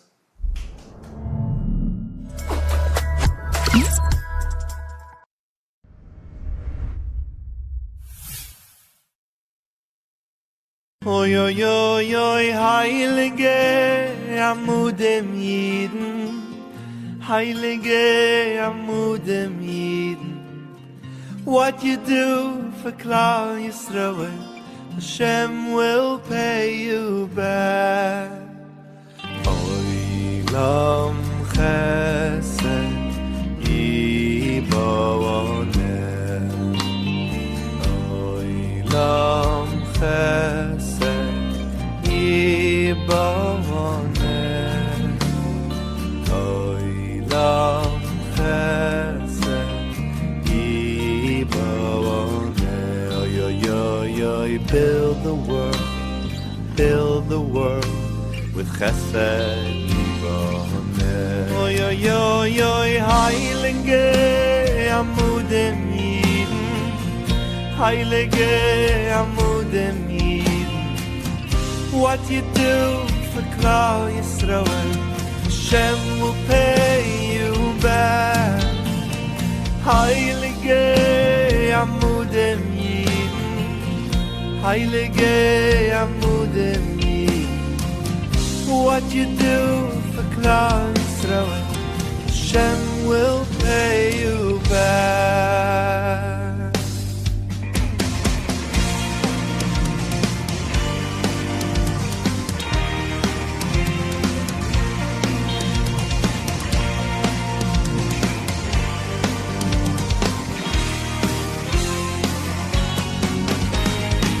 La la la la, la la la la. Oy oy oy, ashreinu. La la la la, la la la la. Oy oy oy, ashreinu. La la la la, la la la la. Oy oy oy, amudim. La la la la, la la la la. Oh, yo, yo, ashreinu, dini-la, la, dini-na, nam, hey, dini-na, mi, ke-yam, cho, Yisroel, dini-la, la, dini-na, lam, hey, dini-na, mi, ke-yam, cho, Yisroel, dini-la, la, dini-na, lam, hey, dini-na, mi, ke-yam, cho, Yisroel, dini-la, la,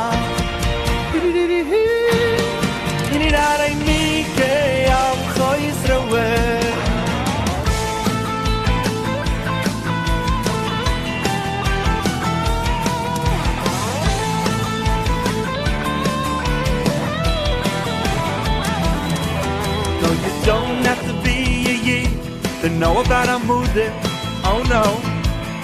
But if you're gonna know about Amudim, please help them out. Yeah. No, you don't have to be a yid to give tzedakah. But if you're gonna give tzedakah, please support Amudim. 1, 2, 3, let's go.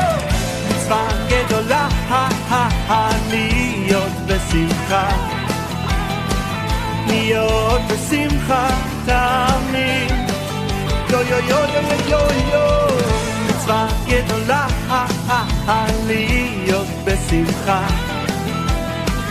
liyot besimcha tamid. Yeah. I did la la, thank you Hashem. I did la la, thank you Hashem. I did la la, thank you Hashem. Thank you Hashem. Toda rabba lecha, Hashem yitbarach. Toda rabba lecha, Hashem yitbarach. Toda rabba lecha, Hashem yitbarach.